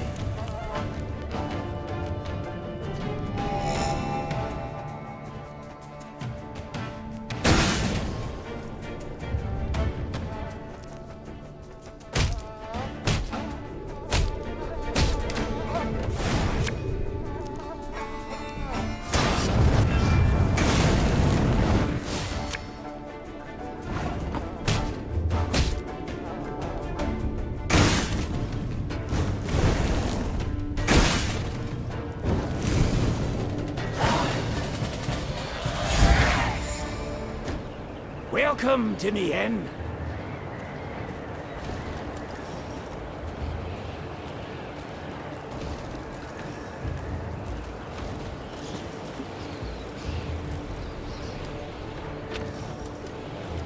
With many folk today.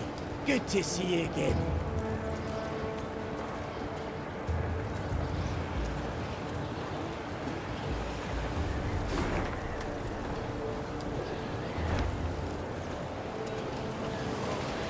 Man, we're fresh snow today. Got a blow before too long. Bring a rush down.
Meave now witnessed a sorry sight. A mass funeral for miners killed due to a tragic convergence of events. Their lead caskets lay upon the snow, wreaths of hop cones laid upon them in turn. The mourners waited for the diggers to finish. The digging was tough, for the ground was frozen. As the crunch and thud of picks and shovels continued, the dead miner's foreman scrambled onto a boulder to make a speech. Angry shouts and loud booing stopped him. You knew it! You knew they'd smell vapours, but you ordered them to keep digging till it blew up in their faces! Make the daily quota whatever the cost, eh? You've blood on your mitts, whoreson! A mourner then picked up a chunk of frozen ground and threw it at the foreman. Blood spurted from the gash that appeared on his forehead. The first dirt chunk was followed by another, then by a rock, a brick. Meave realized that if she did not intervene, the foreman stood to be stoned to death. Something had to be done quickly. Meave saw this clearly. She spurred her mount and rode into the cemetery, pushing through the throng, then stopping before the foreman, the horse shielding him from further blows. Calm yourselves! Silence! His guilt cannot be decided here. It must! Before Meave could finish her plea, a large rock thrown from the crowd struck her bosom, nearly knocking her from her saddle. Upon seeing this, her Lyrian escort lowered spears and drew swords and rushed at the angry mourners. Shino Kren! Isbel cried out. Her hands began to radiate a fierce light that blinded both dwarves and Lyrians alike. Have you lost your minds, all of you together? Not had your fill of misfortune yet? Lower your arms at once. Whether the power of Isbel's magic or the force of her appeal had the greater effect is difficult to say for certain. Either way, both sides suddenly lost the desire to fight. Meve breathed a sigh of relief, aware that if not for Isbel's intervention, a great amount of blood would have been spilled at that cemetery. Knew there'd be a stink cause of this.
All right, that's no problem.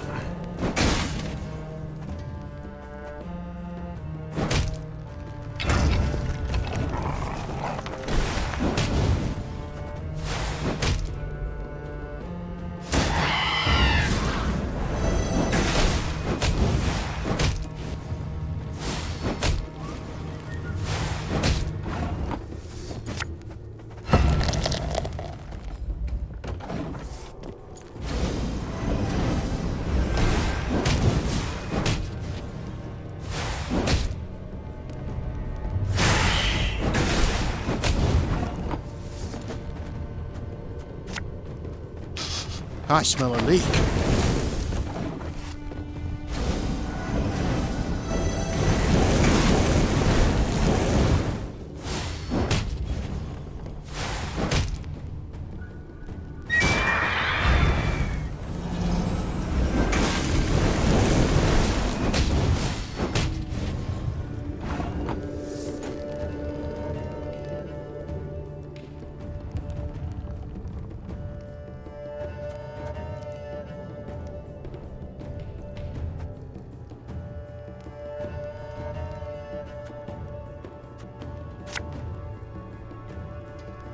Have it the white of an eye from half a league away.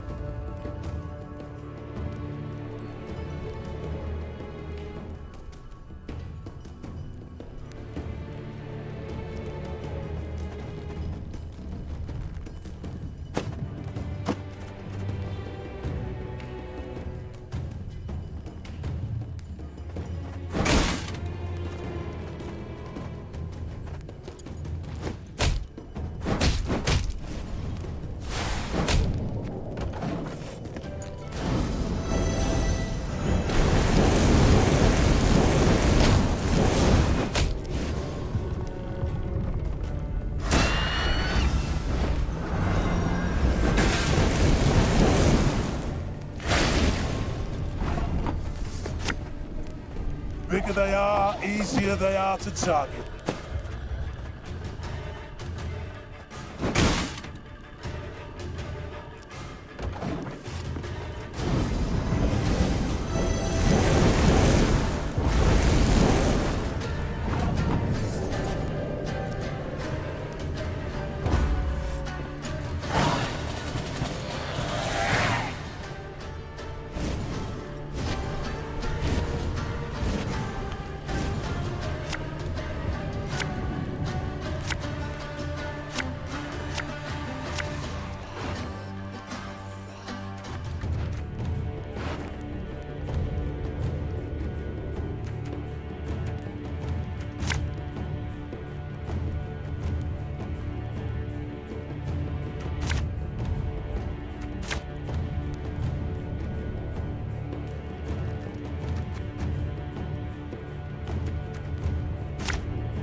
mad? Don't shake that!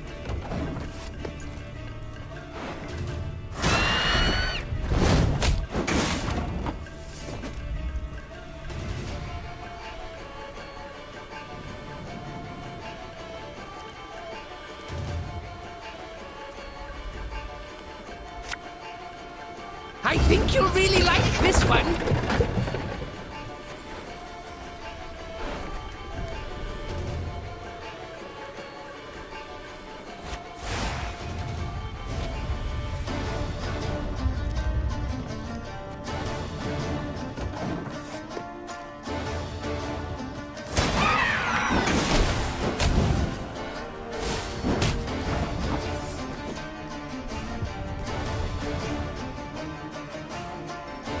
Feel any burning? See a local healer or wise woman.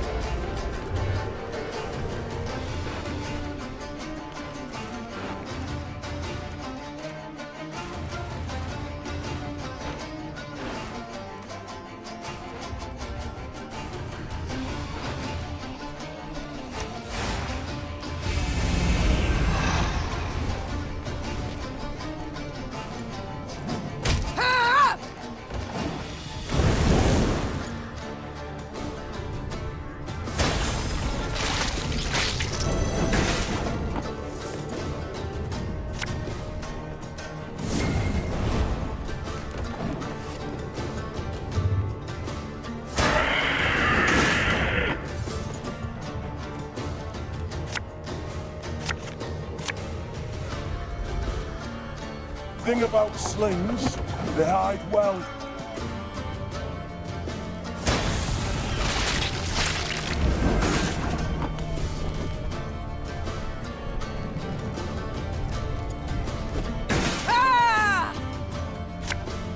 Hey?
You'll never take me alive!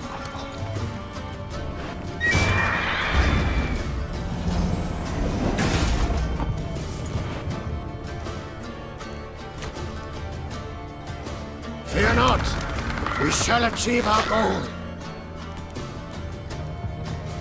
When will you ever learn?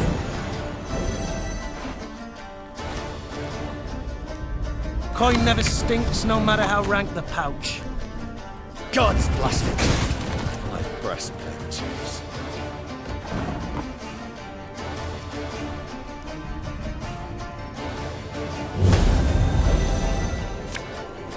We must trust each other.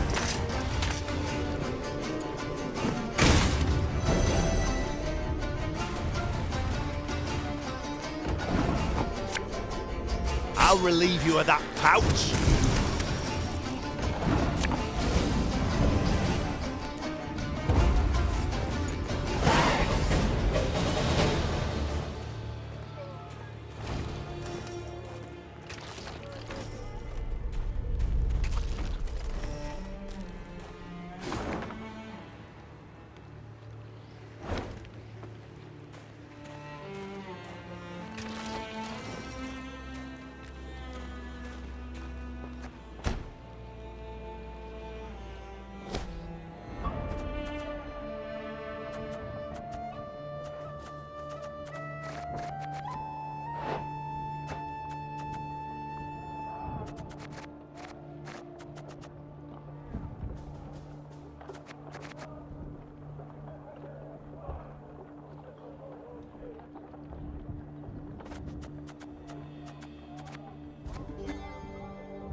In Blackbrook Vale, you're advised to never stop or...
The Lyrians ascended the highest section of the Mahakam Range.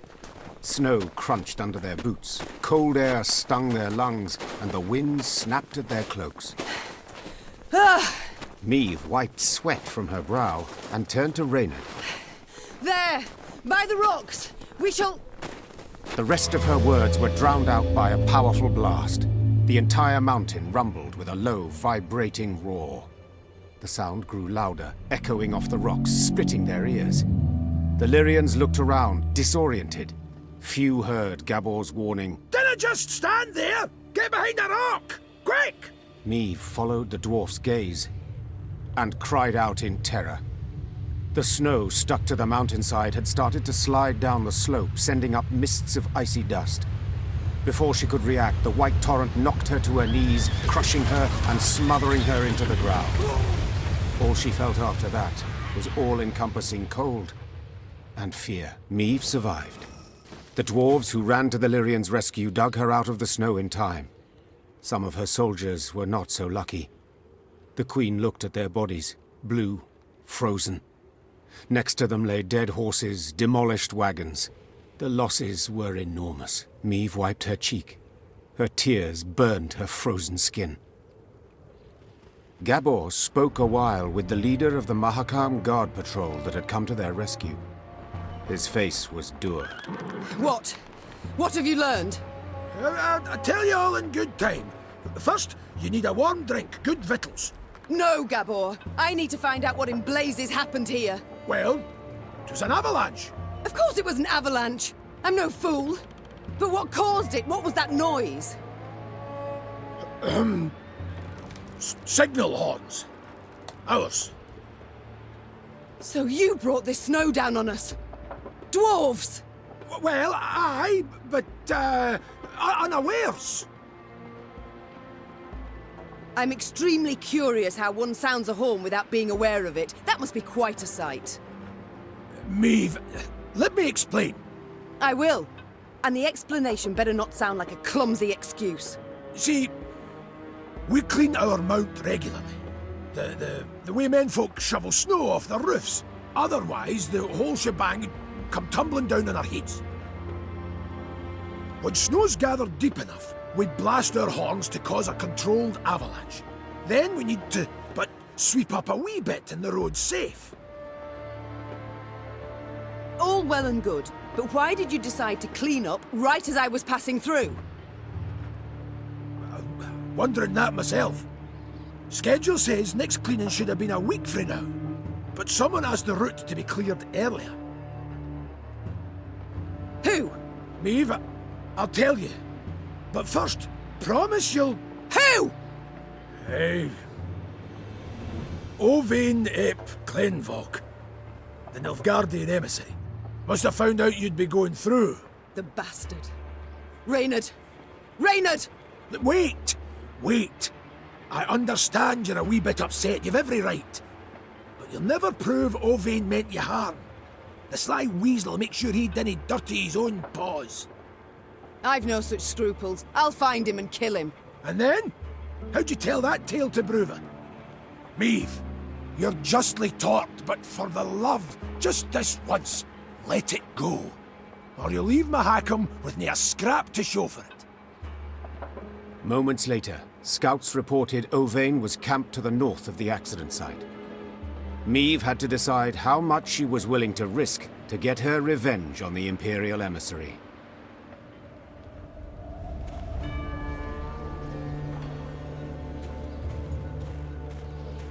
By the elder sideburns, I'd no notion anyone was in the Vale.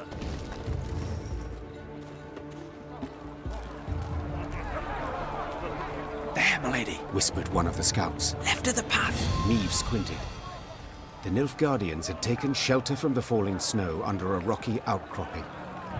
The smell of roasting meat wafted from their campfire, and echoes of laughter could be heard. The black-clad soldiers had reason to celebrate. They had just decimated Meve's company without even drawing their weapons. Meve's gaze caught something else.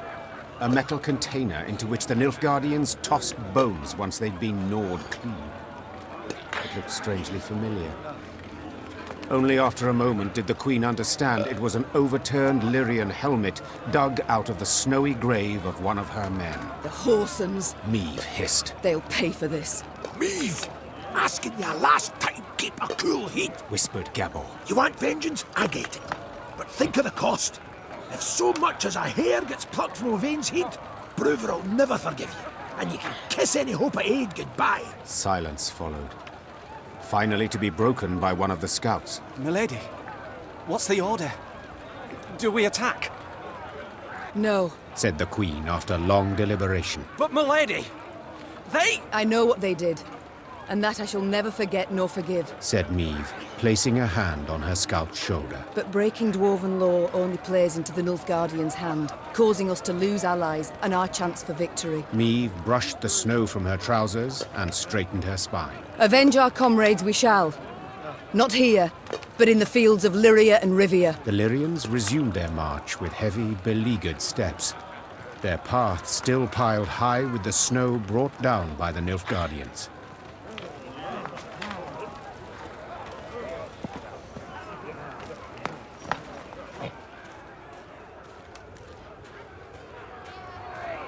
While passing the mining settlement of Kolstock, Meave heard the sounds of battle. Hey-ho! Into the fray, lads! Expecting she would see monsters swarming dwarves, the Queen set off at a gallop to the rescue. Her braid blew about in the wind like a banner, showing her men in which direction to attack. The dwarves she saw, however, were not engaged in a battle against Shaelmars and Barbigazes. No, they were going at one another. Luckily, no weapons had yet been drawn, but given the dwarves have hands the size of bread loaves, this did not necessarily mean there would be no deaths. Oi, lads! Roared Gabor Zigrin. What's this foolishness? Calm the hell down, damn it! Gabor's intervention proved successful. The dwarves limited themselves to verbal jousting. Meave, who was no stranger to barrack room talk, nonetheless turned crimson at the dwarves' cursing. Piecing together the obscenities, Meave concluded they were debating an old quarrel about the height of a certain mountain, or rather of the twin peaks atop it. One of them lay in the territory of Clan Dahlberg, while the other in the Hoogsland. Each family felt their peak was the highest, all measurements indicating the contrary being total fabrications. Queen? Started Gabor, nervously chewing his moustache. They're asking if you, as yin impartial and a fair-minded wench to boot, wouldn't you wish to settle their idiot squabble once and for all? Meave knew well that this type of age-old quarrel could easily end in bloodshed, so she resolved to help. Representatives of the two clans gave her a strange mechanism she was to use to measure elevation. All that was left was for the Queen to button her coat up to the neck and scale the twin peaks. Time to end this delicate feud, once and for all.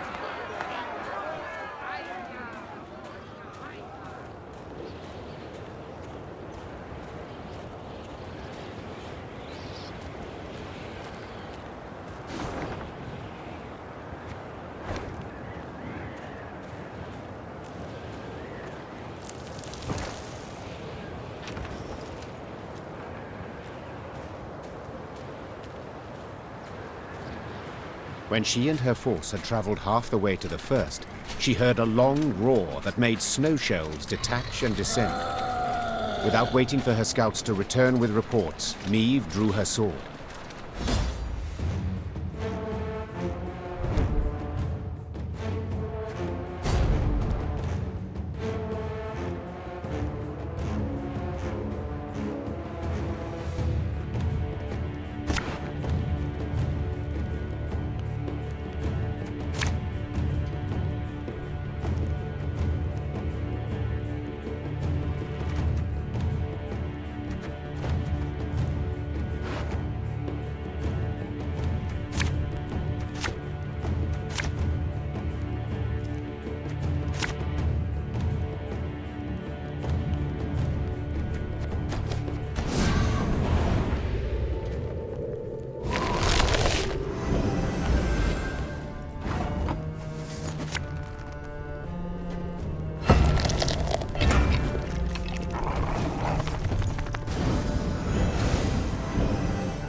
Eyes up, lads! They're flying straight for us!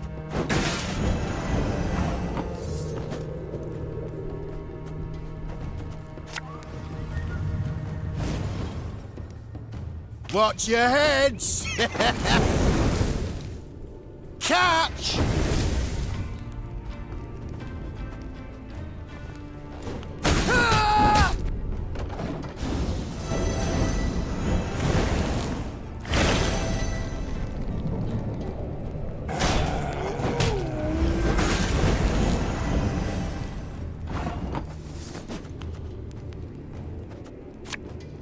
I think you'll really like this one.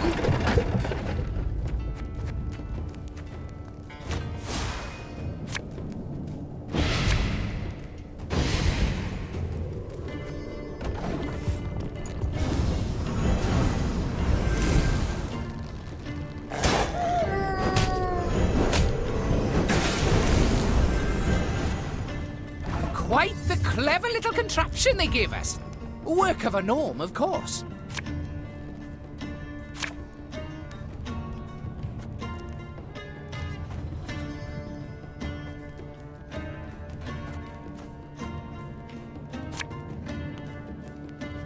Oh, could murder a pint.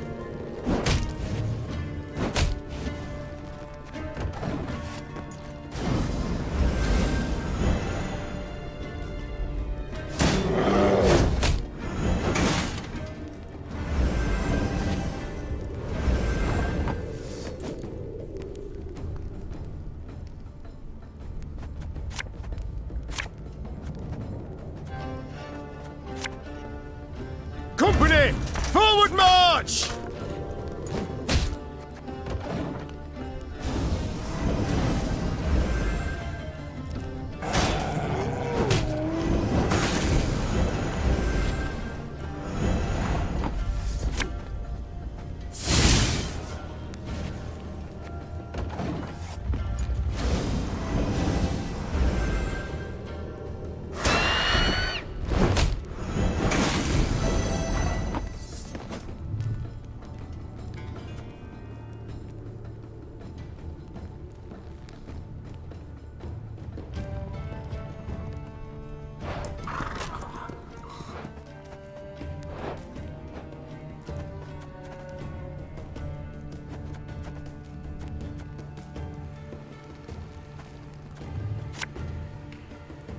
I saw them. No other way.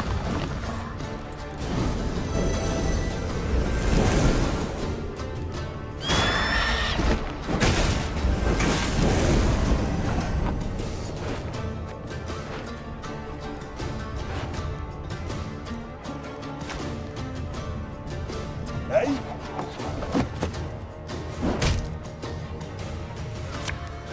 My scars? No, they don't hurt.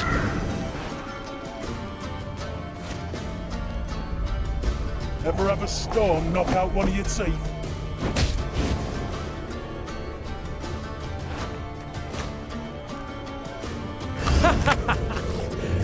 Wait, you're serious?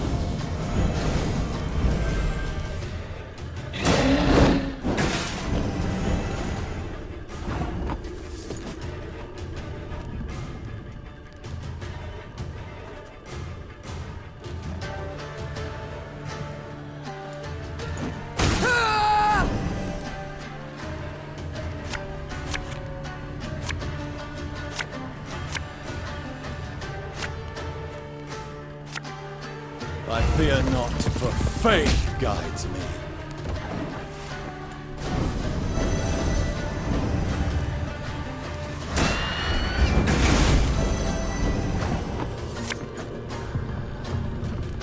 When will you ever learn?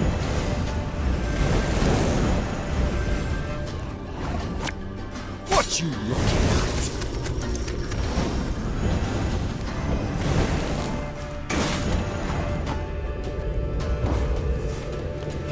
Take those measurements and let's be gone from this place. The Lyrians managed to repel the monsters and reach both peaks. Upon each, Meve ordered her men to take the measurements. While waiting, she admired the breathtaking view of the Mahakaman Massif. The dwarven contraption left no room for doubt. The peak within the Dahlberg clan territory was 2 feet higher than that within Hoog territory. Gabor was clearly displeased with the results. Damn it all! I'd hoped you'd prove Brewer's clan was in the right. He'd have been content to see the Dahlbergs knocked down a peg or two. And, possibly, he'd have been more inclined to help you, said the dwarf in frustration. Then, after a pause, he added, Although, only you saw what the device showed, Queen. Perhaps you could, recalibrate the results a wee bit? 'Tis most lowly and ignoble, Ake cried out in protest. A knight his honor would never stain with such a lie. To lie would be simple, true, said Meave. Yet to forget the matter would be so much harder. No, Gabor, I shall tell the truth. The Queen's tone made it clear the discussion was over. Gabor let the matter lie, and Meave's force began its descent down the mountainside.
The dwarves of both clans had been waiting with bated breath for the expedition's return and report.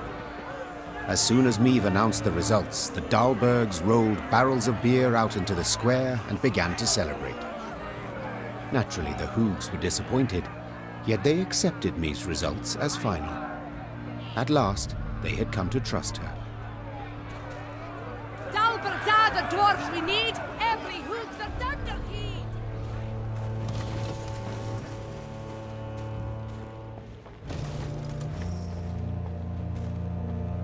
For frostbite, you'd best avail yourself of some onions. Even there, if you had a wee nip of vodka. As Meave neared Langbridge, she ordered her bugler to announce her arrival, then retired to her tent to freshen up. Gascon was already inside, awaiting her. I do not seem to recall summoning you. In that case, I must tell you to fret not. Nothing wrong with your memory. I've come with no agenda. Spontaneously, call it, to chat. Then I propose you leave. Just as spontaneously, call it. I must don fresh clothes. I'm to see the Elder soon, and I'd prefer to not smell of horse sweat. Doubt it'd make much difference to him. And be assured, I know what I speak of. When last we met, I found myself standing downwind of him. A pungent experience. Well, you were saved the experience of his breath. So pungent I thought I might faint. Well, to revive you, pinch you awake, I'm sure would be quite a pleasure. Gascon, I beg your pardon. Ugh, I shall have nightmares now. Not tonight. For I fear you might not sleep at all. You see, there's something you ought to know. And decidedly before you meet with Bruver. The sites we cleared of beasts, I ferreted a bit. Noted something peculiar. Any notion what it was? None. The monumental dwarven architecture, perhaps? Bones, my dear Meave. Dwarven bones. Now, guess what I found on them? Wait, don't dare give me any hints. Bite marks. Of course. After all, they'd been gnawed clean of all flesh by monsters. Incidentally making it quite easy to spot other markings. Ones made by axes and swords. To be certain, I showed the bones to our medics, and they confirmed my conclusion. Meaning what? That the entire clan, the Fuchses, did not perish due to an invasion of beasts from the depths.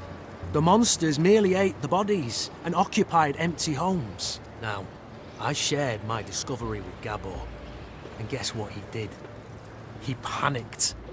He started to squirm, babble nonsense. I wager my right arm, he's hiding something. Blast. Overly eager to aid us from the start he was. I might have sent something. I shall have him summoned at once. And I thank you, Gascon. I won't forget this. Minutes later, Gabor stood before the Queen. At first, he tried to mislead her with evasive answers, but as her pointed questions demolished one clumsy excuse after another, he had to give in. Hoy. As King Desmond said after a hefty squirt in his hose, we can't sweep this under the rug. If you think I welcome jests in this moment, you err. My fingers itch to summon the hangman. Right. So... 'tis true. I misled you. On our clan elder's orders, supposed to make sure you destroyed Burr's Rump and Davor's Abyss thoroughly enough to leave nae a trace. What? Why? What did they wish to hide? They was home to the Fuchses, our mortal enemies. They'd been a-boiling our heinies for ages, thumbing their noses, taking what they want when they want, and the Elder-in-Chief didn't gie a ploughing whit. So to stop them, our clan, we did the unpardonable. The Ziggurin elders saw their chance and they... Gods. So you were responsible for the deaths of all those dwarves? Me? I didn't raise a finger. Tried to stop them, in fact. No witnesses survived, meaning you must have murdered the entire clan. How? Queen, you sure you... I am. And you should be sure to answer in full, omitting no detail. A few years back, we got pummeled by a horrendous winter. Stone-breaking frosts, whiteout storms, avalanches. Made travelling a painful form of suicide. Hunger drove beasts out of their dens. Pass was covered in the filth. Got to where they paced right outside the walls. Fuchses fought a hard, bloody fight to keep the critters out of Davor's Abyss. Lost near every axe-wielding dwarf they had. Only survivors had to winter at Burr's Rump. Our elders felt such an opportunity wouldn't knock again. After killing the town's meagre guard, they set fire to it and barricaded the gates. They didn't stand a chance. Bastards. No witnesses survived. I am. Few years hunger drove beasts. Fuchs only after... Bastard. How in the world did the truth go undiscovered? Once it were over, our dwarves opened the gates. Before they'd lit their pipes, starving beasts came crawling out of the pass. The stank of dead flesh were strong. Zigrins who came back from that never were the same. If you'd only gandered their gaze when they had us all take a vow of silence. And then... You invented that blarney about primeval monstrosities the Fuchses had awoken by mining too deep. A riveting tale, and one with a moral to boot. Aye. But the Elders worried Brewer would suspect something all the same. That's why they wanted you to destroy all the evidence. Repugnant. You claim not to have taken part, but neither did you do anything to stop the massacre. What was it to do exactly?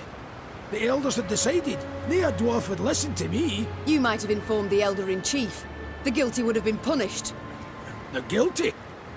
You didn't ken Brewer. He'd punish the whole clan. Women, children. No exceptions. Maeve. Queen. I'm begging you. He canna ever learn of this. Aye, I want a hack flame too when I think what the Elder's done. But t'other way it'd bring but more pain and death.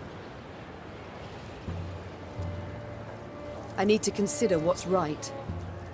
Meanwhile, Gascon, make sure Gabor remains our guest. Of course. I'll let you know if he so much as rolls his eyes towards an escape route.